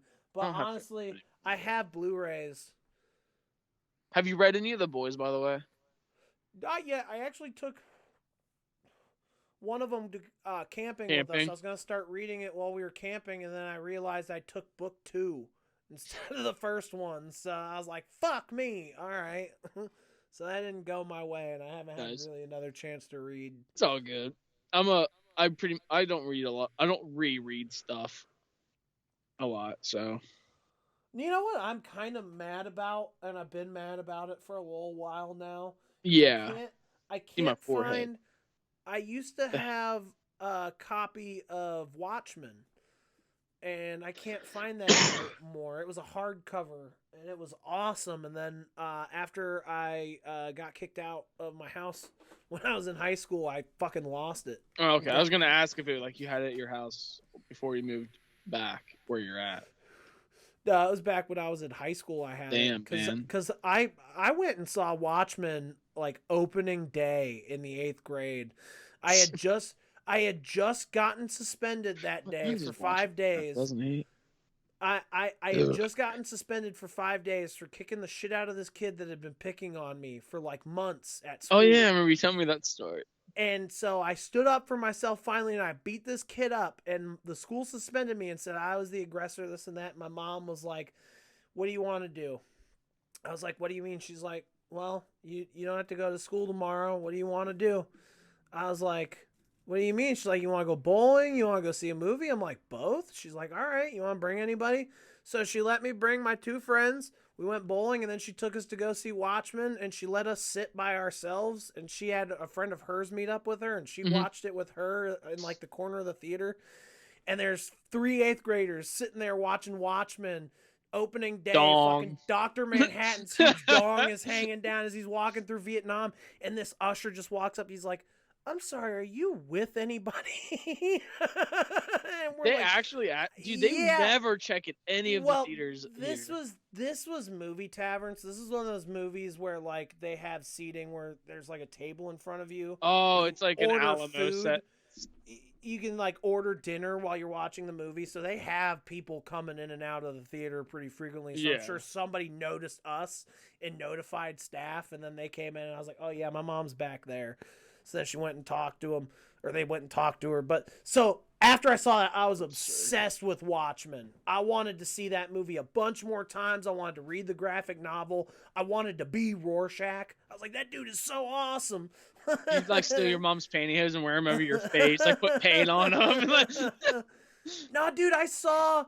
I don't know how long ago it was now. I saw somebody recreated the Rorschach mask. Oh, it was like the liquid, and it was. Yeah, it like moves around on the mask. Dude, that's so badass. But yeah, so I was in like the 8th grade, and I picked up a copy of Watchmen, and I had that all throughout high school, and I tried to find that not too long ago, and I can't find it anywhere. Damn. But I would love to go back and reread that, because I did not understand that at all as an 8th grader. Dude,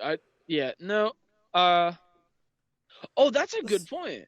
Subject matter in that shit is so heavy. On talking about HBO and their shows, Euphoria, super like porno show, like very sexual and like. Yeah, well, and that's I'm almost kind of curious about that one because that's A24. Is it really? Yeah, so that's one of A24. A24 has I think like 5 or 6 shows they've done now. Beef on Netflix. Oh, Stephen Young. Recent one. Yeah, that was the most recent one. I've heard really good things about that one. I haven't watched it yet. But yeah, Euphoria is another one. And I watched like the first 2 episodes, I think. I watched a few. I thought it was really well made. It just wasn't subject matter that really appealed to me. Plus, I was going through some shit at the time where I didn't really want to see a bunch of teens just doing drugs and being sexually assaulted. So it was awkward. I'm good on that. But Natalie fucking loves that show, and that show goes crazy. Like every time it's on, it's all anybody talks about. And then that dude who made it even had a new show that came out earlier this year called The Idol that did terrible with The Weeknd. Didn't that get canceled after like 3 episodes? Well, so it was supposed to be 7. They wrapped it up at 6, and there's no word on a second season. But everybody trashed the fuck out of it. So, I would say that it probably wouldn't get renewed, but Velma got, I think, 3 seasons on HBO. So. I at least got 2, and it probably shouldn't have even gotten the second one. It was like the lowest rated show on IMDb. I watched the first episode. I fucking hated it, and it wasn't even for like reasons like a lot of people were like vocal online about, like, oh, it's just like, you know, it's jokes that are so like, it's like super woke jokes and bullshit like that. None of that shit ever bothers me. I really don't fucking care about any of that. But it's just everything about it. It's the fact it's like an adult-oriented Scooby-Doo, but they're like being really weird about it. There's no fucking Scooby-Doo. And like, it's every character was like grating, and Velma's an asshole. Like, there's just so many things I just didn't like. The charm of all that if you don't have it Scooby. Had no Scooby-Doo charm to it whatsoever. And it's like, what the fuck's the point? Make something else. Make it literally that show, but don't give it Velma. Yeah, don't slap a fucking Scooby-Doo skin on it like it's Fortnite. Make something new, and then tell the story you're trying to tell there. Like, Mindy Kaling is a very talented woman. I'm sure she could have come up with something that would have worked and not had to have basically shat on Scooby-Doo like she hates the thing probably wouldn't have gotten the fucking flack it might. Put that name on there. It's one of those things where it's a production that even the way they talked about it, it felt like they kind of hated the source material that they were working with. And that's another thing that's kind of a rampant issue for some projects in Hollywood, and especially on TV and shit, is like they take like video games and shit like that, but they don't do them right because they don't seem to give a fuck about this. They don't really care about the source material. They're doing it because they know if they use this name, they'll get asses in seats, or they'll get people to fucking click on their thumbnail on their streaming platform and watch their thing. So, Halo is like one of the worst offenders I can think of in the last couple of years. They literally even were like bold enough to brag that they had never played the games. Yeah, yeah, so dude. It's like, why are you making this then? You have no attachment to this. What is the reason you wanted to make Halo? It wasn't because you love Halo. So it's just one of those things. Like, I kind of got on one. What was I fucking talking about? What, Halo? No, to get to Halo. Like, what was I just ranting about? It started with Euphoria, because I brought that up. Okay, when we got on, yeah. Well, okay, so wrapping back to what the focus was, HBO. Yeah, it's just like HBO definitely. They can do a lot more because, like we were saying, they don't have to bow down to any rating system. They don't have to toe anybody's line. They can do whatever the hell they want. As long as the guys at HBO are cool with it, they let it rip. I know I texted you, and I'll make this real quick. And I told you, but when I finished Eastbound and Down, oh shit! I forgot. Yeah. Had you not also, watched we never talked about the death of Dick Long. We have not been on a stream since I brought that up. And like I told you, I knew what the real story behind this movie was. Okay, so couple things. I'm sorry, this is so off track, but it's I can make it. about. I can make it on track because we're gonna make this That's the I made the McDonald's song, so then I had to add some shit to make it not copyright.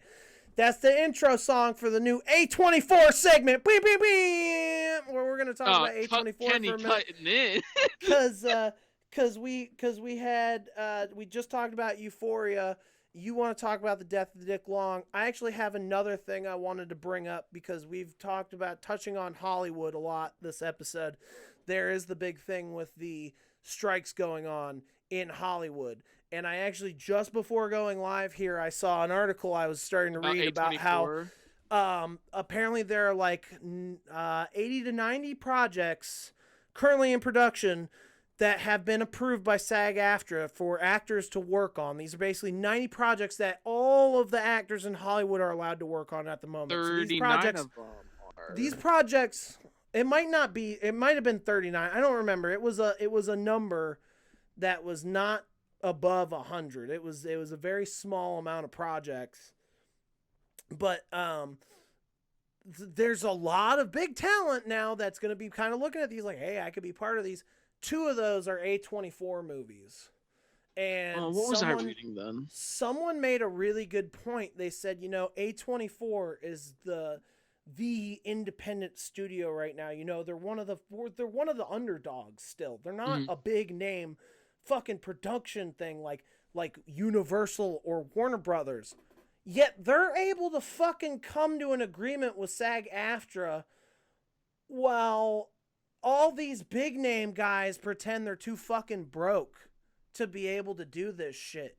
And it just goes to it was one of those things where I'm like, this is just another fucking win in a long list of wins for A24. Because now they're probably like going to be looked at even higher by actors. Like they're already starting to get big names coming in on some of their projects. And that's only going to keep happening. And now with this move in particular, being able to come to an agreement with them and basically say, hey, we understand where you guys are coming from and we want to make an agreement with you guys. Dude, I could see A24 completely fucking overshadowing Hollywood if they don't get their shit together and independent cinema just becoming the thing. Well, so actually, I read something kind of about that, and I wouldn't be surprised. She's kind of backing your thing up, and I'm sorry, but it was just that kind of the whole calling big studios out on the bullshit of these blockbusters. There's so many more of these independent kind of style films coming out. Cinema's going in more of like I want to say like 70s to 80s. Like movies are gonna be more of art than just fucking a cookie cut. Like it's not gonna be the same shit. We're going into it feels like we're moving into a different era of movies, and I think A24 may be kind of leading the pack on that, or they will be at some point. I think they have been for a while. If anything, I think this weekend was the start of feeling the effects on that on the rest of the movie industry. Because these are 2 movies that, by all stretch of the imagination, you would not think would be fucking box office fucking smash successes. Because they're not tentpole properties. They're not sequels. They're nothing. They're none of this. They're not established properties. They're new, interesting, creative movies. Especially Barbie. God damn, that is one unique ass movie. I would watch a movie of Barbie again if it was like the first 15 minutes where it was just them in Barbie land. No, like that came on and I was so just like hyped. It was exciting and fun. I would watch the movie if it was just this before she even said the word death.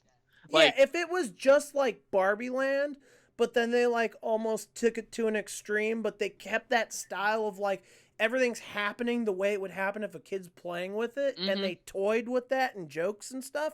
They definitely could have had an entertaining movie just off of that. Yeah. So, and it's just the uniqueness of of that movie and the artsiness of both of them. And that's not something you usually get from big budget productions and from studios like this that go on to do these kinds of numbers. I feel like this weekend is definitely going to be a wake-up call for studios to try and do more A24 style movies, more independent style artsy shit. And this is really, I think as you said earlier, like this is a big milestone moment in like movie entertainment, like history. Like this is another turning point. I think this is the beginning of hopefully the beginning of a golden era where we can like, kind of rebound and start getting good shit again. Oh, absolutely. We're just coming full circle again. Truly is what it is. It feels like is we're just we're starting a cycle again. And I think definitely A24's success, especially over the last like 2 years in particular, probably did help push these movies, especially Greta Gerwig. I mean, Greta Gerwig is a fucking A24 vet. If it wasn't for A24 getting her movie Lady Bird out there, I honestly think they might have even produced Lady Bird. That might have been one of the few ones they actually produced, not just distributed. I could be wrong there.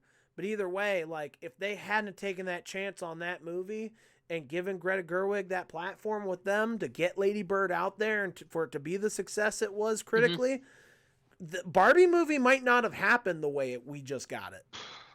It might have been the Barbie movie that was supposed to star Amy Schumer.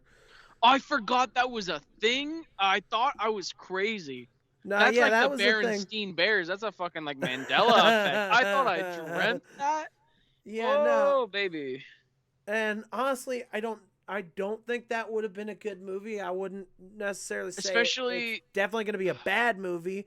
I honestly think Amy Schumer could have maybe pulled something off if it was the right script. The problem is to write the right script for something like that. I don't know. It's tough. And I don't even know if I'd have the answer for how to make that work. I think it could work, but the fact that they scrapped that and they went in the direction with Greta Gerwig obviously paid off in dividends, because Greta Gerwig said, I'm not just going to make a Barbie movie like what you think a Barbie movie would be. I'm doing something fucking really out there and cool. Do we know how far into production they got with Amy Schumer on board? I have no idea. Honestly, because another thing that might have fucked it is she was in a hot patch for like a while to where she was just not look like people didn't like her, and if it dropped earlier, I think it would have been so much worse on top of that. I think she was signed on to the project when there was a certain person involved with the writing of the script. Like, she signed on with this specific screenwriter or director, and then when they ended up dropping it, because this project they've been trying to get the Barbie movie off the ground for a while, and they've had multiple different people tied to it. After that person left, I think Amy Schumer dropped out with them. I don't know how long after that it was that they got Greta Gerwig on board, but they definitely made the right call, and I'm sure they had to have been influenced by seeing Lady Bird and probably other movies of the A24 catalog. I mean, like, we should try and just make something way more like unique and different from what we've been making, and give one of these really, really talented directors from the independent lane a chance. And I mean, as you saw on Sunday and I saw today, it fucking paid off in dividends, because if anything else, that was just one of the most, like, unique movies I've seen in a while. Yeah. In terms of just, like, how things are delivered to you on screen. Like, even, like, when, I'll get into it a little bit more, but, like, when characters would sometimes, like, hit the ground, and then there'd be, like, those little white drawn-in sparkles, the animated and stuff. Yeah, like, there's just so much cool stuff happening on the screen. So, but yeah, all right, so before we move on, because I don't know if you have anything else to talk about with Oppenheimer. Before we move on to Barbie, we got one more thing to touch on with the A24 segment, and that is the death of Dick Long, because I love this movie. And Beck, you said you just saw it recently, and I wanted to hear your take on it. I'm trying to remember let me see if I took any notes on it, because it's been a while since I've seen it. I'm pretty sure I did not tell you much of anything about this movie. No, you told me not to look up anything about the movie at all. And then I was like, but I can't not do that. And I think I looked up I looked up what story inspired the death of Dick Long. And all it said was the Newman Claw horse incident. And I know what that is. I have known for such a long time, sadly, what that fucking is. And the second I heard it, don't fucking Google it. I have to, though, Devin. No, you need to take my fucking word on this. But when I tell you to watch something, anymore for me, because the thing is, also, I would have known. I See, saw that's the them thing. go into a barn and then he was bleeding out his ass. I know what happened. I didn't piece that together until, and I'm not gonna lie. So what happened for me was when I first watched that, I was watching the movie and I was on IMDb for some other reason. But while I'm watching the movie, I was like, I kind of like lost attention for a little, like just a long enough for me to hit the trivia button on IMDb, and like the first fun fact was about the Mr. Hands incident, and I was like, "Oh shit!" And then it was like 2 seconds later, he's like, It seems like he was fucked by a horse. I was like, "Oh no, no!" Yeah. Do I have anything? Dude, I love that movie because it's actually hilarious. It's like Fargo in its like style of humor. Especially when they're like in the first like 30-40 minutes, the dude with the vape, the huge ass like Oh my god! hand Does he have cannon a list? vape. There's something else about him that's like slightly. I He's know him in he- real life. He's the one, yeah, he's the one that lives in like the trailer, and he's got like the truck, and he was trying to put his chair on the truck, and he broke And his he's chair. like, "What are you doing?" He's like, "I'm just gonna go help family with some stuff." Yeah, And he's like, dude, "It's like a family emergency." And she's like, "Oh, how long are you gonna be gone?" He's like, "I don't know." He's like, "Are you moving?" Like, "No, I just got a handle." He's like, "We feed the cats." Like, Yeah, that's dude, right. I know a guy, like he definitely reminds me of somebody I know. I don't know who, but he reminds me of somebody I've met before. And the just the shit that dude would say throughout the movie had me dying. I don't think I really ever laughed at any point, except for maybe I don't know, the cops might have done it, but Dude, when they they're were like goofy. when they're trying to clean the car, I Ooh. remember laughing really hard at some shit he said when they were trying to clean the car. Oh, dude, Tarantino though, like they're talking about Pulp Fiction. Yeah. They're like, who did they call for that? And wasn't his name like the wolf in the movie? Yeah. And he just says some random fucking name. He's like, no, I think he was like the bass player for the Red Hot Chili Peppers. Yeah, dude. Like that shit fucking killed me, man. It was a weird ass movie. But the entire time, and they're like worried. I'm like, what are they gonna get arrested for? I was like, 'cause this is unprecedented.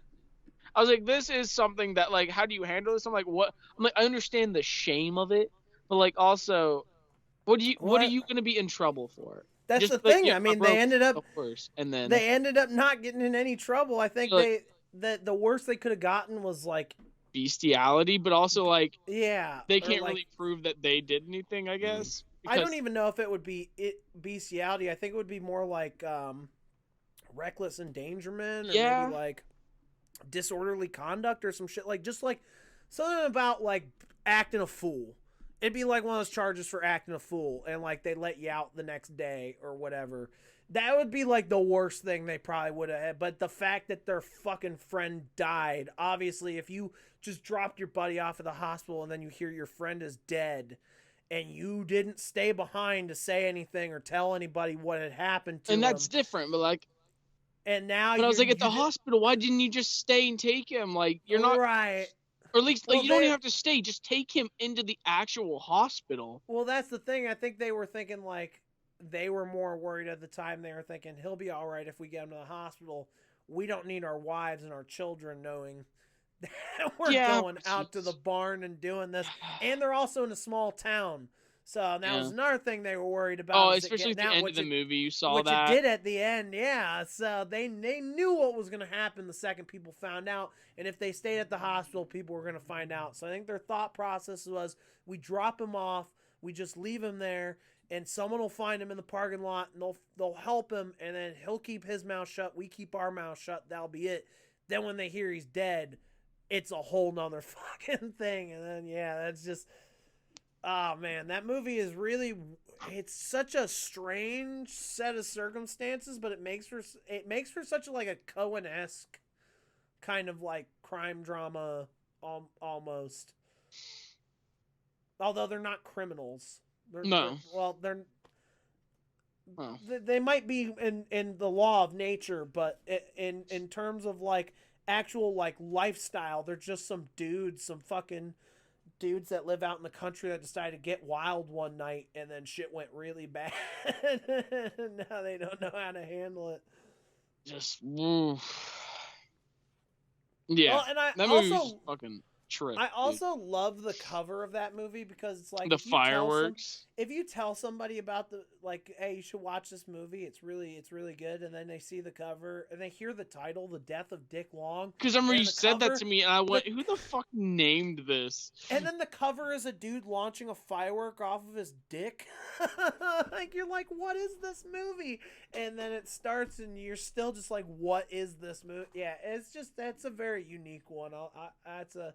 That's a charmer in the A24 catalog. Dude, the like end where he, like the cop shows up to the barn and he comes out the front door shirtless and like pushing Comet away like they're gonna arrest the horse.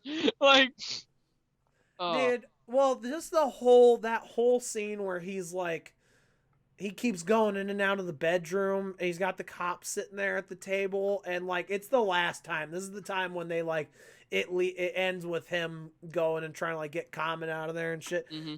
That's the one where I just love how fucking nervous he is the whole time, and he's just like, they're like, and then I'm sorry, what'd you say? He's like, what? Huh?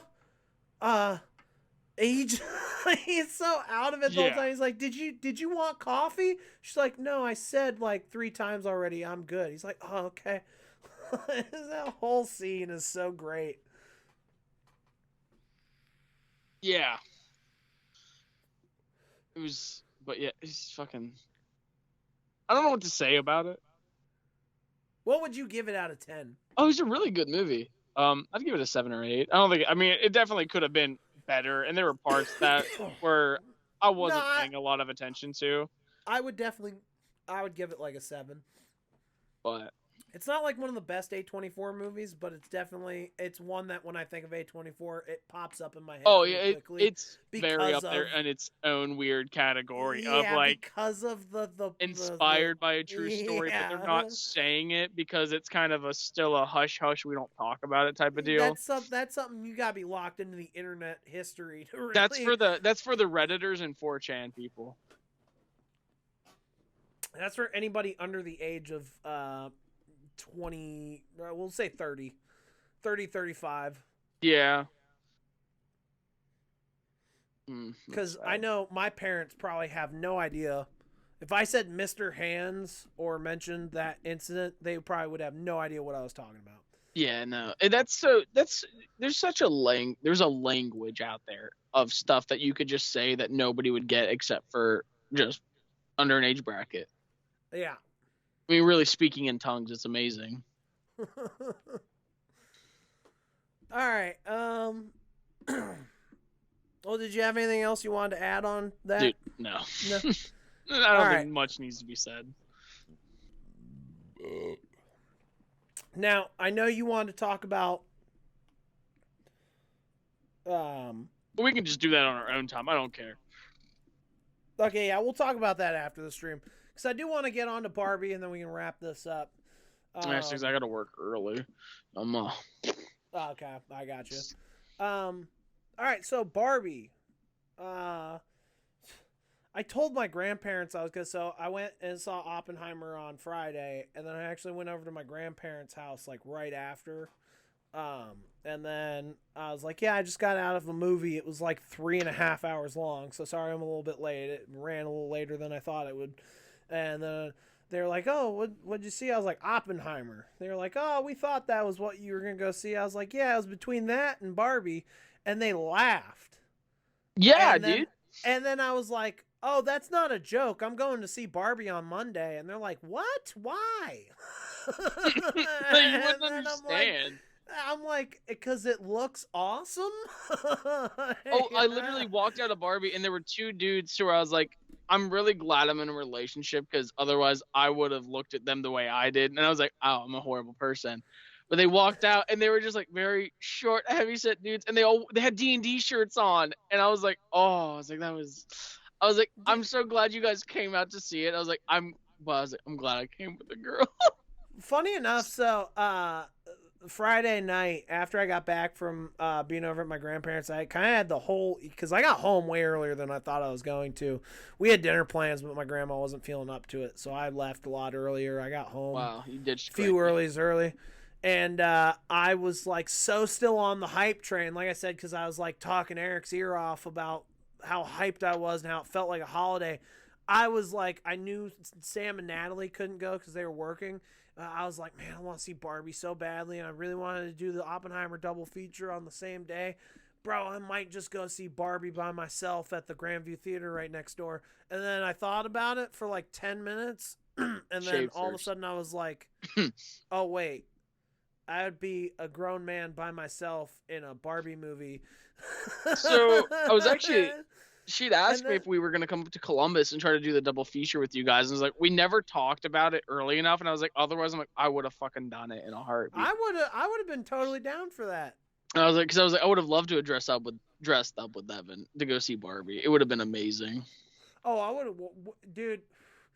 We would have had to go so hard. We would have had to actually like go to the mall. We would have had to like go to the mall. Have our own like shopping montage like in the movie, and we walk out like, you have to pay for that. We'd get Barbie outfits. Sam would too. We'd have to make Sam do it too. I want to get Sam in like hot pink platform boots for it, so he's even taller. Oh, speaking of which, I don't know if I talked to you about this last time we streamed. Neil Breen, yes, announced that his movie's gonna be coming to theaters throughout the country, and they're showing it at the Gateway. Yeah. Did we talk about this? We have talked about his movie. When does it come out? I don't know the exact dates for the showings at Gateway yet, but I want to go see it in the theater so fucking badly. That would be... I can't see that sober. I have to get drunk, anything. Everybody, well, that's the great thing about the Gateway is it's in the middle of campus, so there's like 19 bars in like a 2-minute walking distance of it. We can get fucked up before we go see the Neil Breen I gotta movie. do like a bar crawl before I go see Neil Breen. That's not it. I watched his movie sober, and it was the most torturous thing in this world. No, you know what we do, and this might not be the most like Twitch appropriate thing. But we you come over to my you want to like text this to me? You get over to my place. We pregame a bit. I guess that's all I'll say. We pregame a bit, and then we watch. Not Faithful Finding. Twisted Pair. We watch. Oh God, Twisted we have Pair. to watch one before. We watch Twisted Pair. No, dude, you don't understand. When you watch it, have you watched any of these with a group? No, Devin, I don't have friends here. I've watched every one of these movies by myself. Well, that's the thing. So I was the same as you when we watched them the first time. I was by myself, and it was a drag. It was fun, but it wasn't as fun as when I had like 5 people come over and we were all drinking beer and smoking pot and watching fucking Fateful Findings, and everybody had some shit they were pointing out. Everybody was it was just the most fucking fun I've ever had watching a bad movie. And so I really want to, and we'd watch Fateful Findings, so I want to try and get as many people together as possible to come over, watch Twisted Pair, and then maybe go on a mini bar crawl on the way to the Gateway, and then catch the Neil Breen sequel. The very first Neil Breen sequel to Twisted Pair, because it's a sequel to Twisted Pair. Which one was Twisted Pair about? Is that the twins? Yeah, that's the twins. Is the twin back? Yeah, they're both back. Watch this actually be like okay, hear me out. What if it comes on production? What if it says A24? What if you just I know it won't, but what if you did, and then it just happens to be like one of the most like cinematically that would be the masterpieces. Next one. That'll be the third one. That'll be torture. No, I swear to God, I know we're not the only people who have said this. I know a lot of people have said it, but I will say it a million times over. I think someone should really think about like somebody who knows what they're doing. Giving him Get Neil Breen involved in a production where you let him take the reins on basically everything except like when it comes to physically making the movie. You replicate his vision. You replicate his vision, but in the style of a legit like Michael Bay. It should be Michael Bay. Michael Bay it should be version. Michael fucking Bay. Dude, you sit there, you can't tell me if Michael Bay directed that movie and then had like him doing the like Optimus Prime style monologue at the end, panning out from Neil Breen. I'm just picturing Michael Bay level like Michael Bay quality explosions, and then Neil Breen still like Supermaning out from it like he does in the movie. It would be like a John Wick movie, honestly. I feel like that's what we would get if he just was able to make whatever he wanted. But John Wick with way more sex scenes and spinach. But yeah, so I am trying to make this happen. I want to try and get you here. Well, we had already been talking about getting you here to do the drive-in theater thing at some point. I just found out there's a drive-in theater like an hour and 40 minutes from like my hometown. It's still functioning. There's a drive-in theater here in Columbus. Yeah. Yeah, they show movies I think every night or every weekend. Ooh. They also were doing live shit. Like I saw Burt Kreischer there and Hannibal Buress. I was never a fan of his stand-up. Oh man, he was great. It was him and Open Mike Eagle. I love him in like skits and stuff, but just his stand-up, I could never get through it.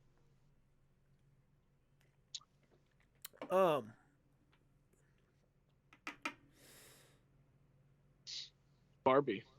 Yeah, sorry. What were we talking? I'm trying to remember where we were on Barbie. I don't think we were past the. Oh, we were just talking about like getting into it and and like dressing up. Which honestly, I mean, I was bummed. Sam wore like a pink shirt and Natalie had she was wearing like all black and then she had like a pink square on the front of her shirt. And then I just had this pink hat. But outside of that, I mean, we got to the theater. Everybody else was already in there. So I didn't see who else, if anybody else was wearing pink. But I didn't really see any pink in the lobby when I left. So I was kind of like, man, I missed that pink Barbie hype train. Yeah, it had to have been like prime on that Friday. Yeah, to like go in and be in like a sea of pink. It would be like cool. The fucking sardines or his anchovies in the first episode of SpongeBob. Yeah, he's got the fucking special spatula and he's flying over him. Yeah, exactly. Sprinkling popcorn down on people. I think they were anchovies. Dude, let me tell. That's what I fixed. I corrected myself. Okay.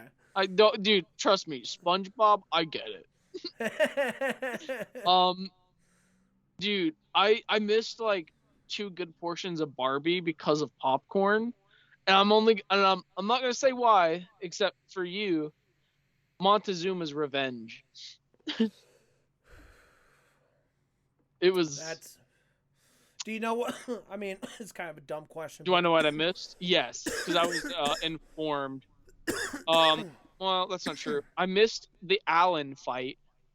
Oh, I man. know. I was so pissed.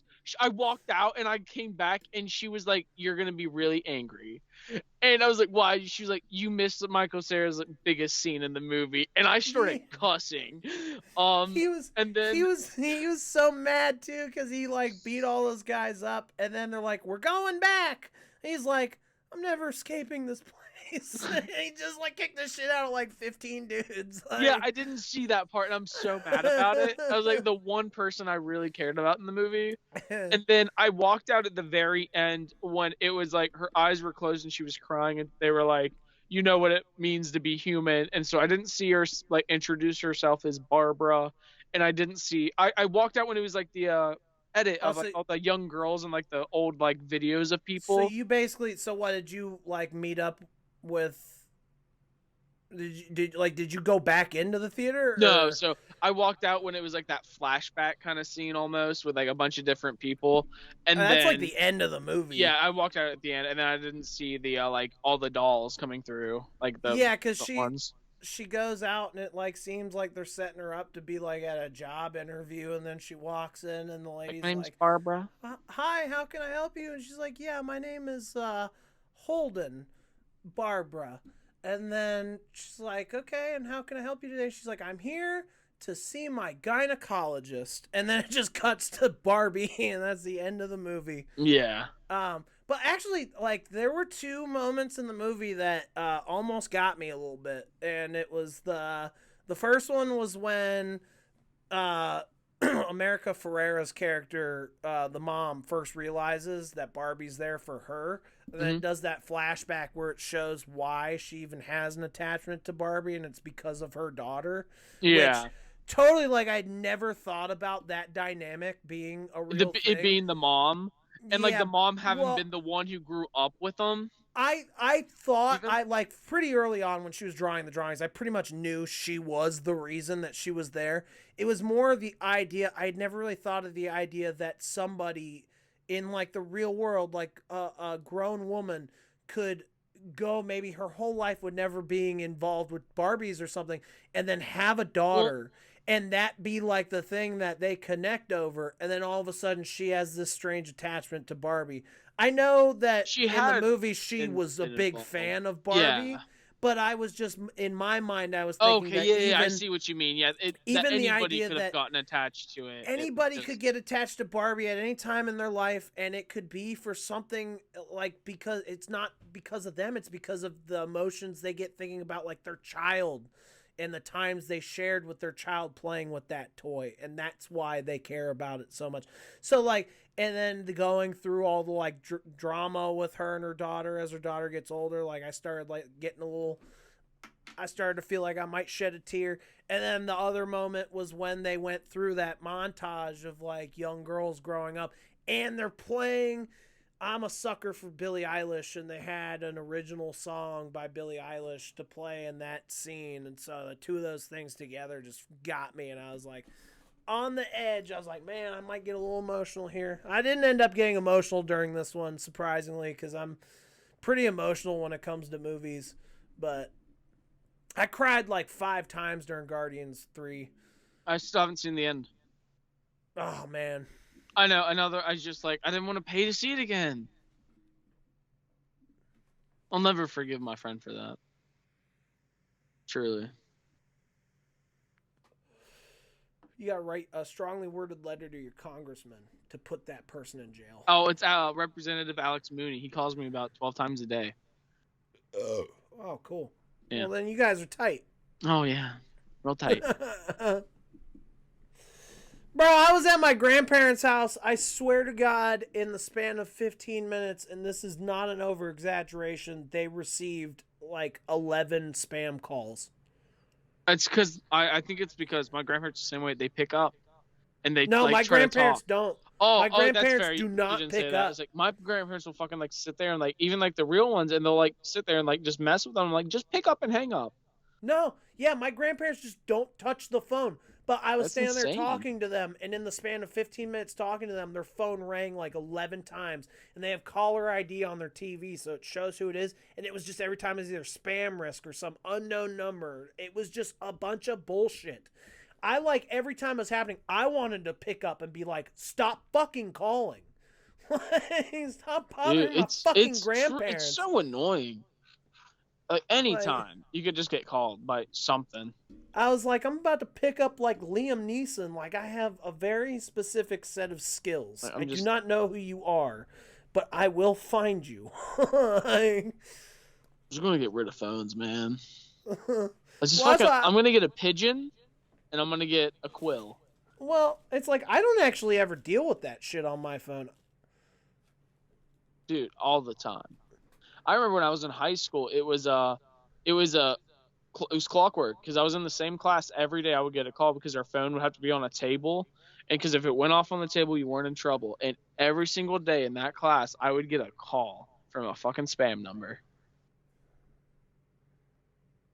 Sorry, hold on. I forgot I needed to text my buddy something at work. My buddy Eric.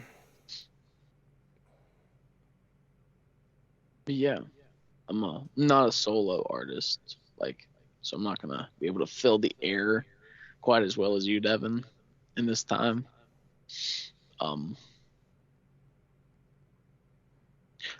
I was loudly laughing in the movie theater during the beach off scene. That's when that whole fucking scenario happened, and I looked over and I was like, "What is this rated?" Because I realized I'd never checked the rating. I went in assuming it was kind of for kids because I never even saw the trailer, or like I never really watched it. Sorry, hold on. Could you say that again? Yeah, I didn't want to sit in silence, so I just started talking. 100%. I was saying one of the scenes I was laughing really loud in the theater during the beach off scene, and as that joke was going on, I realized I never really checked the rating on this movie, and I never really watched the trailer. It came on and I would skip it, so I leaned over and I asked, I was like, "What is this rated?" Because at that moment I was like, "This is not a kids movie." Like before you say any more, I completely fucking forgot. Like, since we walked out of the theater, because I got onto the subject of who was this made for, my next question was going to be, did either Sam or Natalie know what it was rated? Because I never looked at what it was rated. I was saying, because I realized I never looked. I still haven't. Yeah. I still don't know what it's. I couldn't tell you. I honestly couldn't tell you because it's like suggestive enough, right? And then I was like, maybe this is PG-13, but then some of the jokes, I'm like, this is crossing. Like, I'm pretty sure Will Ferrell sneaked in the only fuck in the movie, and it's during the chase scene with the cubicles, and it's so like soft and under the breath. I'm almost positive they put that in. Well, they also did the one. It's PG-13. There's the one line near the end where the house, where they're like haircut. Well, no, it's the president Barbie comes down the stairs and they're like, "Oh, everything's back to normal," or something like that. And the president Barbie's walking down the stairs. She's like, "That's right, motherfucker," but it bleeps out the fucker. Oh, I forgot about that. Yeah, there were some moments in this that I was like, they're pushing a line, and that's why I love. Actually, because I posted something and my friend texted me. He's like, "Hey, was that movie actually good?" He's like, "I'm kind of interested in seeing it." I was like, "It was awesome." I was like, and the humor was on point. I was like, because it just had these jokes. I'm like, that would go over kids' heads. And I was like, but it hit right at home. There's no. This is, as I said before, that we left the territory for like kids. Well, I mean, I would say this is. I was like, PG-13. Somebody would take it like a 5-year-old there. I was like thinking it's for kids because they would. Yeah. Like there was a 5-year-old at Deadpool when I saw it. They would. Right. Exactly. And I'm like, and those jokes, yeah. But when I'm 13, I'm like, I get those, but like my parents think I don't, or I'm like, I'm trying to make them think I don't. So I was like, yeah, it wasn't for kids, but I was like, but it had that humor to where it's like they're not really doing it, but it's just if you don't know what they're trying to say, then you don't get it. Yeah. It was perfect. I bet you there were a lot of little girls this weekend that were like, "Mommy, what's a gynecologist?" Dude, I know, because, I love that. She's like, actually, we don't have any genitalia. And he's like, I have genitalia. I have all the genitalia. No, Ryan Gosling played Ken amazing. And also, I want to say, in the Barbie culture, I had a completely different outlook on Ken. And it was shattered this weekend. Because I thought people liked Ken because I've only ever seen him in Toy Story, really? Right. And then I looked over, I was like, why is Ken being treated so poorly? I was like, well, I thought people liked Ken. And she went, no, Barbie doesn't fucking need Ken. And I was like, okay. I was like, I get it. As soon as she said that, I was like, I get it. And I was like, Ken is just really slowing her down. It was perfect. She's trying to be an astronaut. She doesn't have time for Ken. Okay, man. And Hummers. Yeah, I love that his first thought was, I'm gonna start a coup. Yeah, dude. And then, I fucking love, and I really want to rewatch this movie with the lens that that Ken does not know what the word patriarchy means, and he thinks it has to do with horses, and that's why everybody is talking about horses the entire movie. You don't remember he was like, truthfully, he's like, when we got there, I thought the horses ran everything. He's like, but then I just found out that they were like a vehicle. and the whole identity of their new world was built on a fucking facade. He said the horse is like a man extender. Yeah, it's a big Oh, dude, can I get you a brewski beer? No, but you mentioned that scene when she's like, "We don't actually have genitals. That's just like some blobs." And then my favorite part of that was then the construction workers were all like, "Oh, Okay. that's cool. That's cool." Yeah. All right. Dude, this movie was really great. It was so good. Like, even if it didn't have Barbie, it would be good. Like, if it didn't have like the Barbie title, I would still laugh at it. It was so amazing because the acting was just on point. It's yeah, man. They just and They had honestly, fun with it. It looked like they had so much fun with it, and I think that's that the helped. thing. It's so much fun. I'm trying to think of the last time I had this much fun watching a movie. I was like dancing in my seat. It was great. Like it's like I'm not taking any of it seriously. There's no weight on this movie. I don't have any expectations for this fucking movie. Exactly. I'm just going into it to see what it's going to be and if I'm going to like it, because I appreciate the talent attached to it. I know the effort that went into it, and with the hype surrounding it, I was like, I got to see what's going on. So then I went to a movie that probably I would have waited to come out had circumstances been a little different, like for it to come out on like home release. But I went and saw it in theaters, and it ended up being a fucking great time. The entire time I was enjoying what I was like, this is fun. This is just good fucking fun. The only thing I was sad about was that the whole like crew or like the employees of Mattel didn't have neon skates on. They had like black boring. I was like, I wanted all of them to also have like bright, flashy neon, like bro. When they're going through the Ken War, and the one dude's like, "Oh, I've been shot." Yeah. Do they have real weapons? Yeah, I forgot about that. What does he reply with? Oh he shit! Says, "No, they don't have real weapons." He's like dropping to the ground from a gunshot wound. So was that an inside job? Was there somebody there from the real world with a weapon, or did Ken sneak one in? It was the guy trying to get his position. Oh god, what was it? There was that guy sitting down on the ground. It was like the secretary who came in, or the worker. He's like, does that make me a woman? Shit.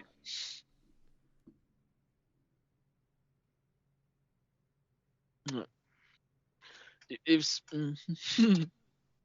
I can't get over. It was one of my favorite shots of the movie. It was that chase scene in the office. Just that whole like Pac-Man scenario.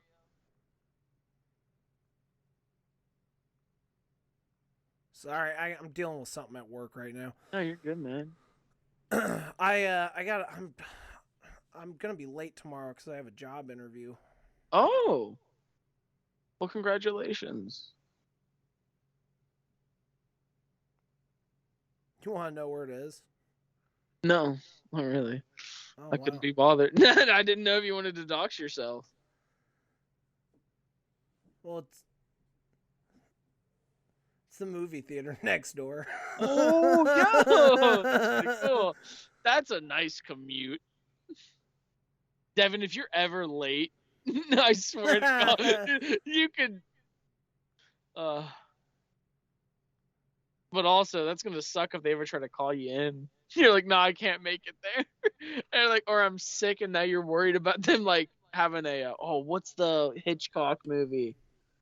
Or just they're spying on you.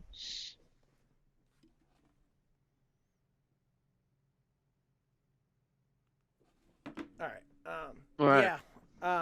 Yeah.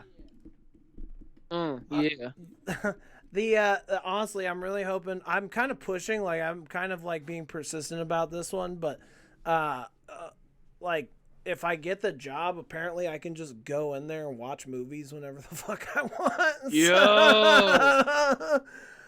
It's like the main, because this is supposed to just be a part-time job, but based on what I'm hearing and on what position I might be interviewing for, I might be getting paid more than I was getting paid, or I am getting paid where I'm working currently.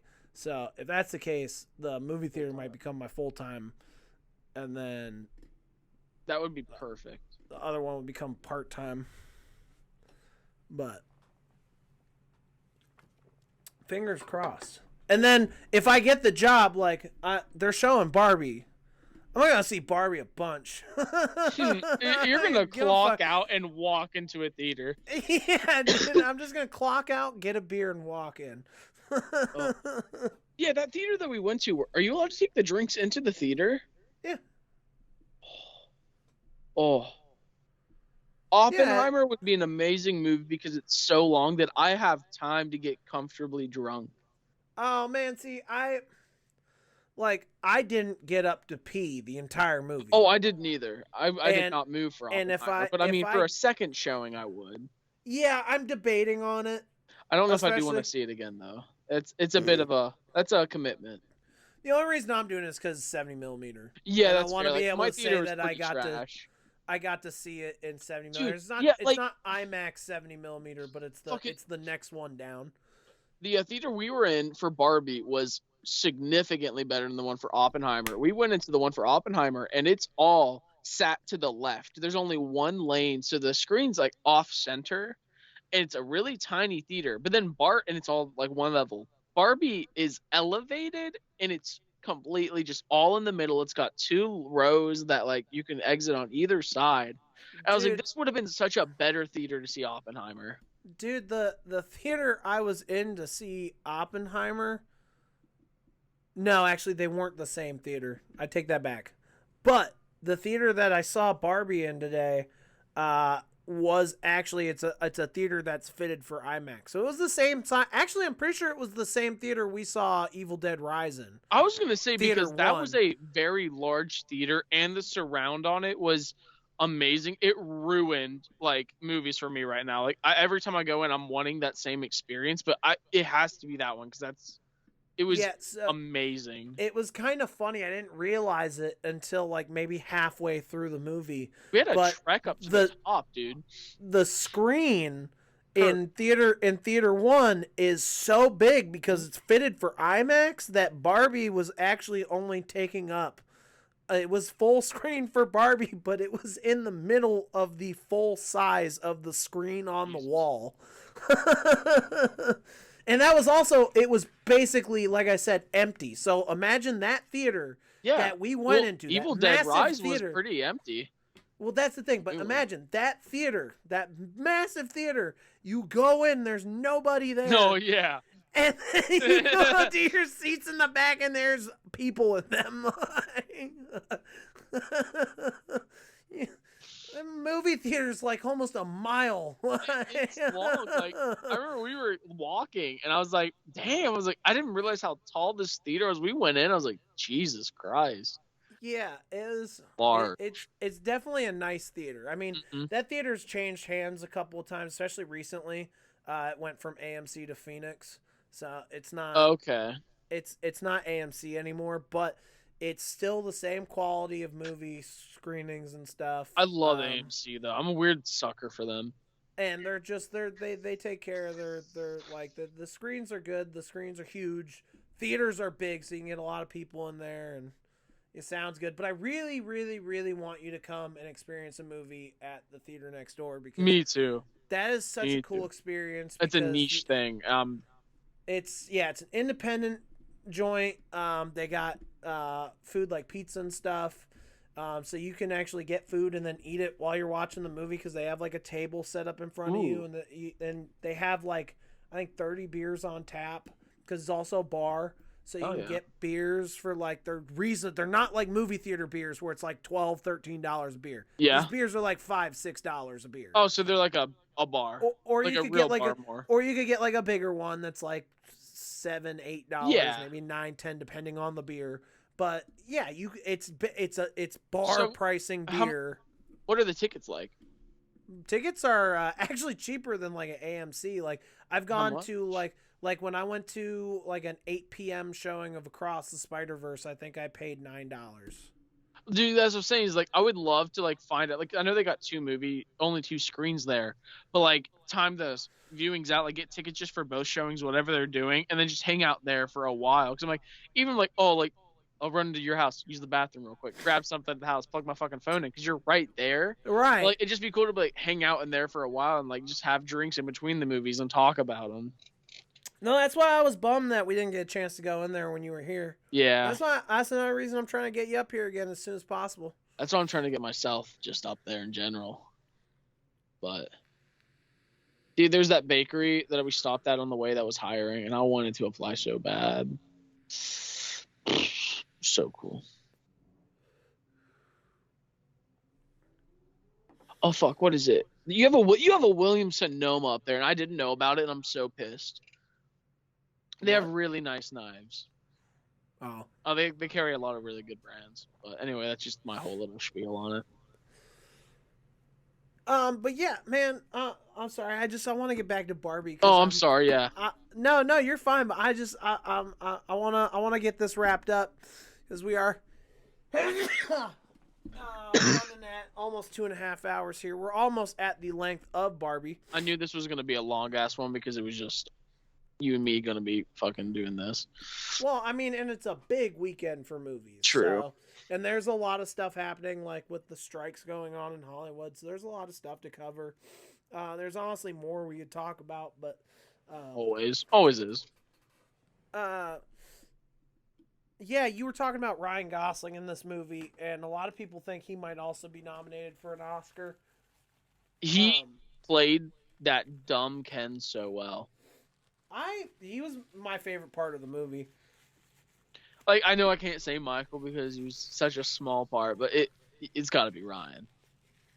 Dude, and honestly, I felt bad for him, and even like now, like, and I get like that's kind of part of the point is like to look at it and say like, and they even say it in the movie, like eventually maybe they'll work their way up to having as much power as women have in the real world.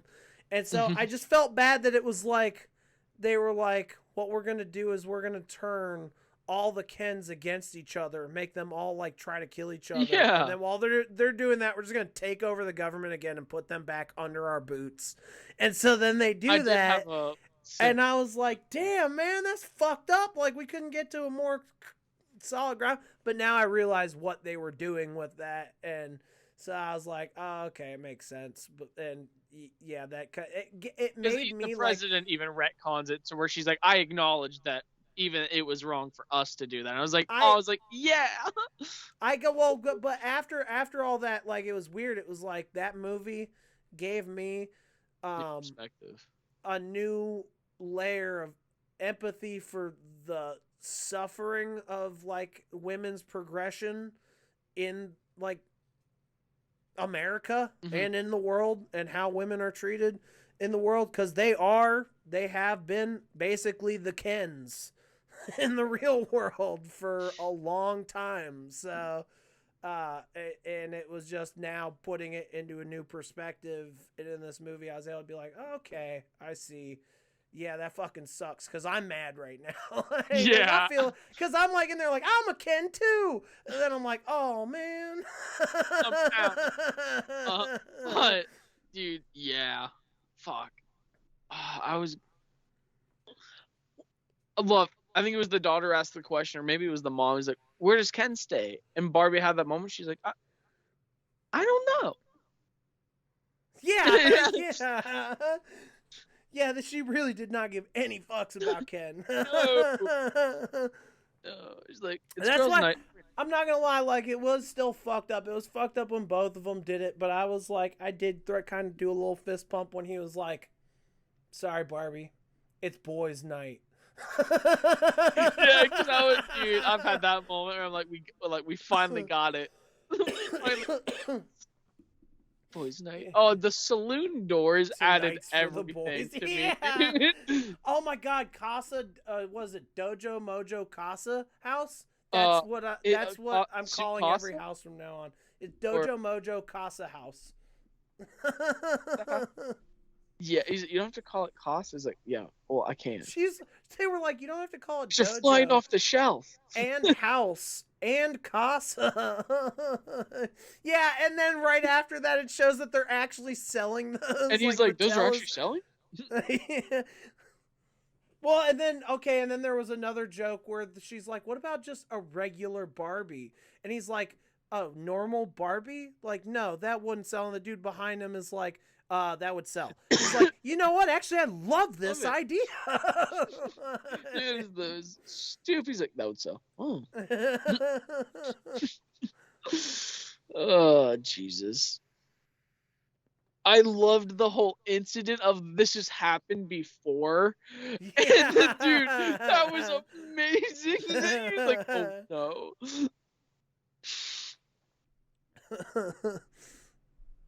He's like, this is can I company of women. Yeah. And he like collapses. I thought he was gonna be like the telephone, like he was gonna say something completely different, but then he just fell out of it. Also, I love the close shot of Will Ferrell in that scene of like staring at both sides, like almost like he was seeing who was gonna win the race, and he was so excited. He had a smile on his face. Oh, dude, this movie was so good. Yeah, like I said, well, I guess maybe I didn't say. I don't know. I know you said, but personally, I preferred Barbie out of the two. I definitely really enjoyed both. They're both phenomenal films in their own right, and obviously Oppenheimer is the better film in terms of like technicality and like caliber of acting and just having that serious tone that, you know, like Oscar bait, basically. Like, this is basically the more Oscar worthy movie, I guess, or Oscar winner of the two. But I would say I had more fun watching Barbie. Oh, which absolutely. is basically how I thought it was gonna go. I'm not shocked. That's by why this you at watch all. Barbie seconds, because it's Exactly. the upper. Well, some people apparently, this is something I think Margot Robbie started. Oh, and there's another thing I wanted to bring up.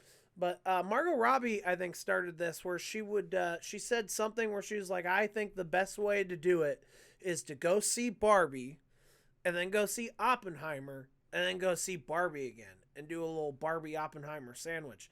And then I saw on like some of the film buff pages I'm on Facebook and like the A24 page, there were a lot of people doing the Barbie Oppenheimer sandwich. So you go see Barbie, then go see Oppenheimer, then go see Barbie again. And I was like, I don't need to see Barbie twice on the first day, but I mean, I was obviously going to see Oppenheimer and then Barbie. I heard people saying that you should. There's a few people who are like, go see Barbie first because you don't want to wait and just thinking about, because you're only going to be thinking about Oppenheimer while you're watching Barbie. And that also makes sense to me. But also, I just can't. Barbie was such a better movie to end it on, because I went to Oppenheimer at like 2:50, so I got out around 6. Saw Barbie at 9 o'clock, and it just felt like a great time because it was just so. Well, you know what? Honestly, personally, because dude, the fucking movie starts at night. Like that first panning shot down to the house is her waking up. It starts at night, like with the Barbie symbol, and I was like, it was so good. This is, I'd say, and this is a thought that just came into my head, but it kind of came from what you just said. I'm thinking that, honestly, there's one disservice that Barbenheimer did to these movies. And that's that I don't think either of these should be watched in a double feature. Probably. No, probably not. Because but Oppenheimer I only want to watch them that way. Well, exactly. Everybody does. But it's like Oppenheimer is a movie where it's 3.5 hours long almost, and it puts a lot of weight on your brain where you have things to think about. You want to be able to like take time to meditate on that and shit. And then at the same time, you want to be able to like think about how much fun you just had watching Barbie. And when you see a double feature, especially with two movies that are so different like this, it's like whichever one you watch first, the second one will kind of erase a lot of the first one out of your memory. They'll blend together a little bit. When I feel like the way I watched them, where I watched one on one day and one on the other, they stand out a little more in my brain. I don't know how well I would be able to remember stuff if I watched both of them back to back and was at the movie theater for 6 hours. So that is like the one disservice. So I didn't do them back to back. I had a 3-hour gap. Okay, well that's in between, which is better, but much. it's still just like, yeah, I feel like these movies, you need time, especially Oppenheimer, you need time to meditate. So even going to see Oppenheimer and then washing it down with Barbie, I feel like is almost a disservice to what Oppenheimer is trying to do. I was going to say, because after we got out of Oppenheimer, pretty much most of the conversation before Barbie was, I'm so excited for Barbie. It wasn't a lot of talking about Oppenheimer. Right. It was just, I was like, I'm so excited to go see this fucking movie. I'm like, I just can't wait for it to be time. Yeah. I was not thinking about Oppenheimer at all. No, I mean, definitely, I think a lot more people were more excited to see Barbie. Well, I don't know, because I asked there was Natalie... a map. It showed all the U.S. and it actually had like the which states like saw which more. Well, I asked Natalie and Sam the night before we went to see Oppenheimer. I was like, which one are you more excited to see, Oppenheimer or Barbie? And they were both like, Oppenheimer. I was like, really? If I saw it on I'm way IMAX, more excited to see Barbie. I would have been more excited for Oppenheimer if I had a much better theater for it. Because Right. I was like, I know I wasn't gonna get it in the way it should be. I was like, I felt like I was settling for it, so I wasn't that excited, because I was like, I'm gonna do myself a disservice by seeing it here. But Barbie, I did, like I said, I had no expectations. I didn't care where I saw it. Right. And so it just blew me away. And that's another thing that I think, if Hollywood put more money into making movies like this that are unique and original and cool, and you don't have expectations for, people are going to be willing to give them more leeway, because a problem that a lot of these movies run into... You have to watch it on 70 millimeter. That's the perfect way. It's like, but then you only get to one chance. That's an issue for me. Sorry. Not even that. Although I've been wondering exactly why someone would choose to do something that's so limited. But I get he's like a purist of cinema. It's just I want to be able to, but I can't really. What I was gonna say is that when it comes to like a lot of these movies that come out, like even like when you bring out a new superhero in the MCU, that superhero is still based on some sort of source material, and the fans of that, they have expectations, and so they make their voices known on the internet, and then that gets around, and then eventually everybody's got a certain expectation of what they're gonna get from that movie, and even with like the Disney remakes, there's expectations people have, and obviously like they get very vocal about that shit the second the first trailer drops. But it's like, if you put out a movie that doesn't have any basis before it, there's nothing to grade it against. There's nothing, like a lot. You're just going to see what did they put out here that looked interesting. I'm going to see if this will entertain me or not. You don't have those preconceived Is it notions, entertaining or is it not entertaining? You don't have anything to like hold it against. It's like, is this just a good movie? Is this a good movie or is it a bad movie? Holy shit. That's what we need more of. We need more of that. Sorry, that just clicked in my head. Yeah, absolutely. We need more of that and less of just, well, this isn't matching up or meeting my expectation on this front or that front. There's no expectations for a movie like Barbie. And nobody also, knew sequels what the are gonna fuck hurt it was that gonna shit be. too. Well, yeah, and I bet you they're gonna try and get a Barbie sequel made, and I hope they don't do it, or if they do, they won't capture the charm, no matter what they do. It's got to be Ken. It's got to be Ken, and only because if they don't call it Ken-nuff. They even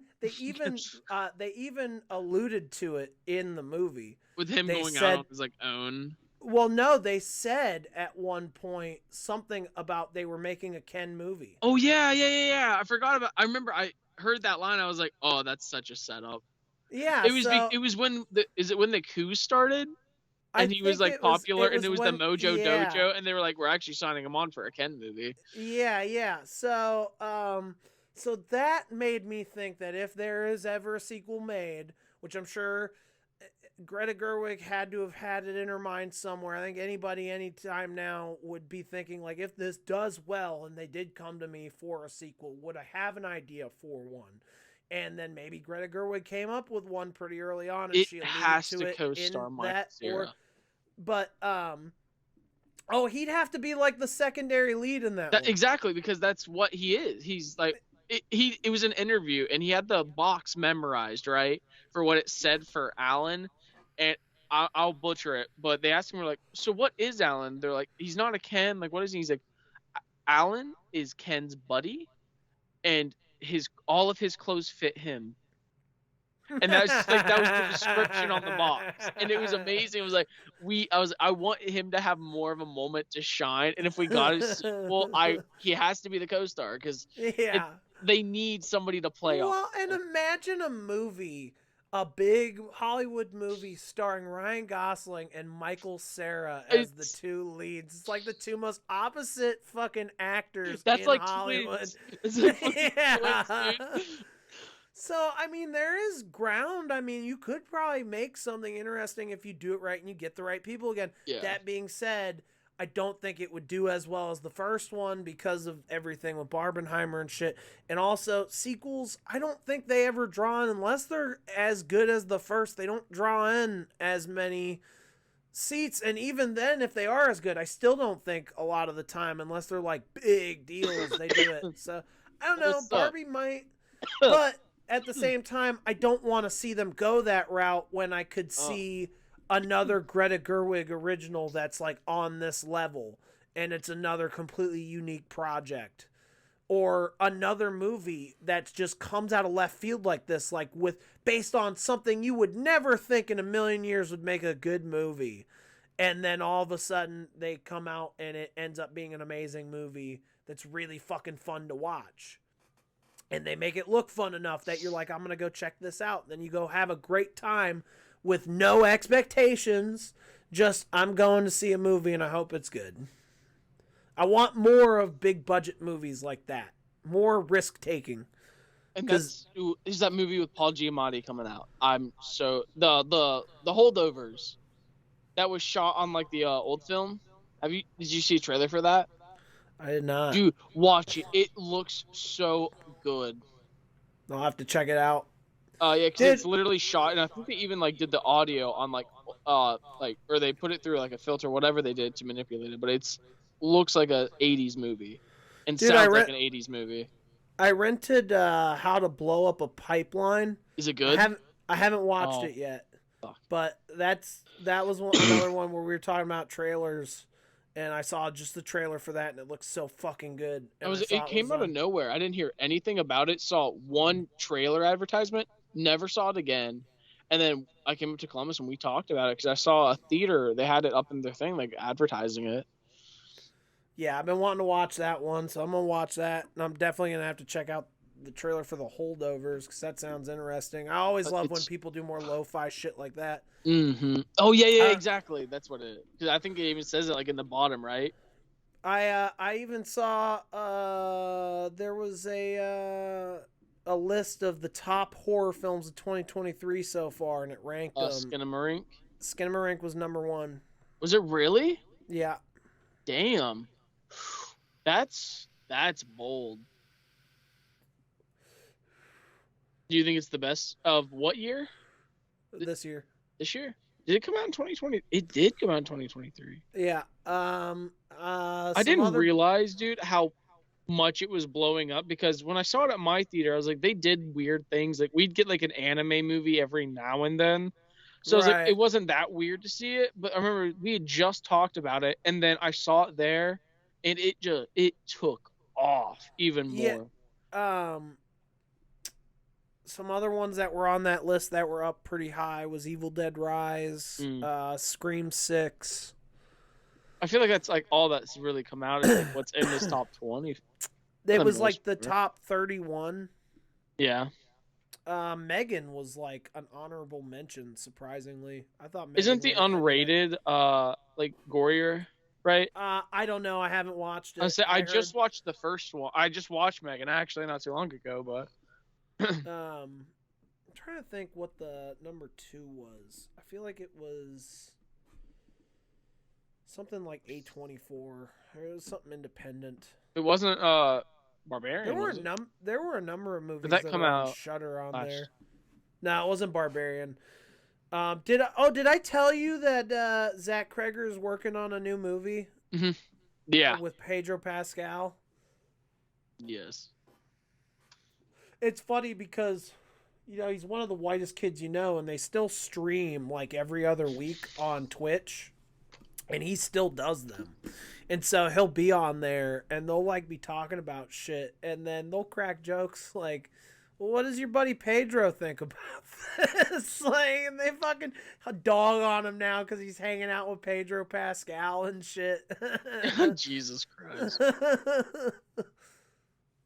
They're like, don't forget about us little guys. I think it was funny. I saw from one of them, they were telling a story where apparently they were doing a live stream while Zach was filming Barbarian, and Timmy made a joke about, well, and maybe if we're lucky, Zach will put us in his movie. And it was like 2 days before he came back. So it's like the movie was done filming, and the rest of them were just like, yeah, he's not putting us in his movie.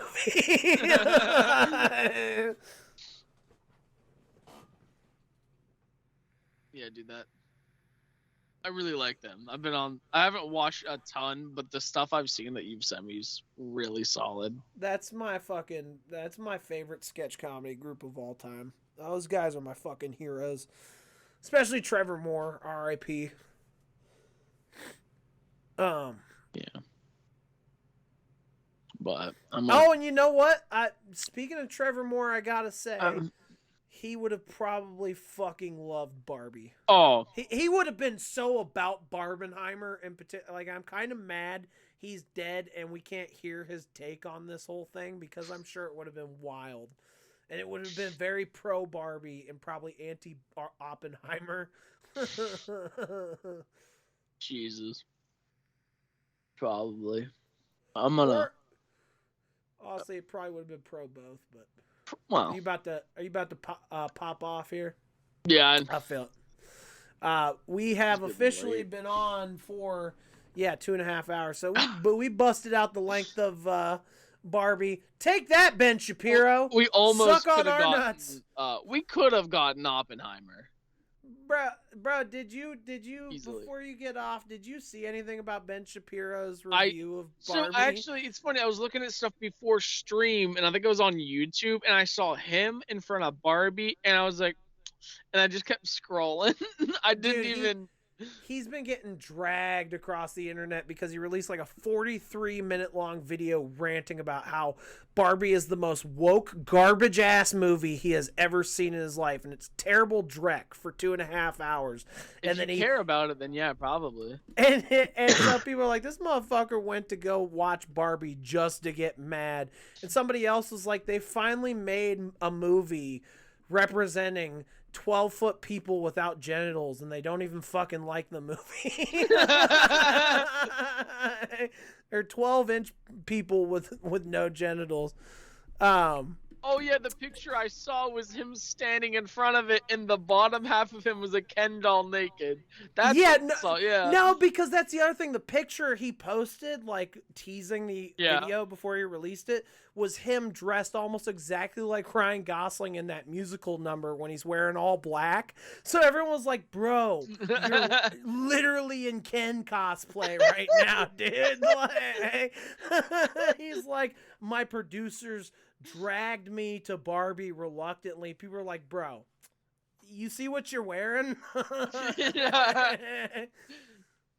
And then he like started the video by burning 2 Barbie dolls. And he was like, this movie is the worst thing I've ever seen. I mean, I did used to watch people like microwave Barbie dolls on YouTube. Dude, I used to burn my G.I. Joes. Microwavers, bro. That was the one joke I was kind of disappointed that wasn't in the movie that I saw. I think it was like Hard Times or The Onion posted, but they were like, there's a sex scene in Barbie where Ryan Gosling and Margot Robbie are slapped together by 2 giant hands from off screen.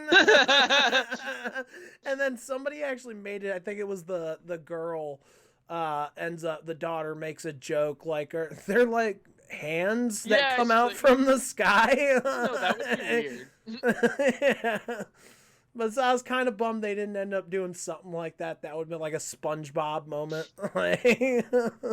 But But yeah, definitely, if you have not seen either Barbie or Oppenheimer, this is our recommendation. Go check them out. Go watch both of them. Give these guys some support because these are both phenomenal movies.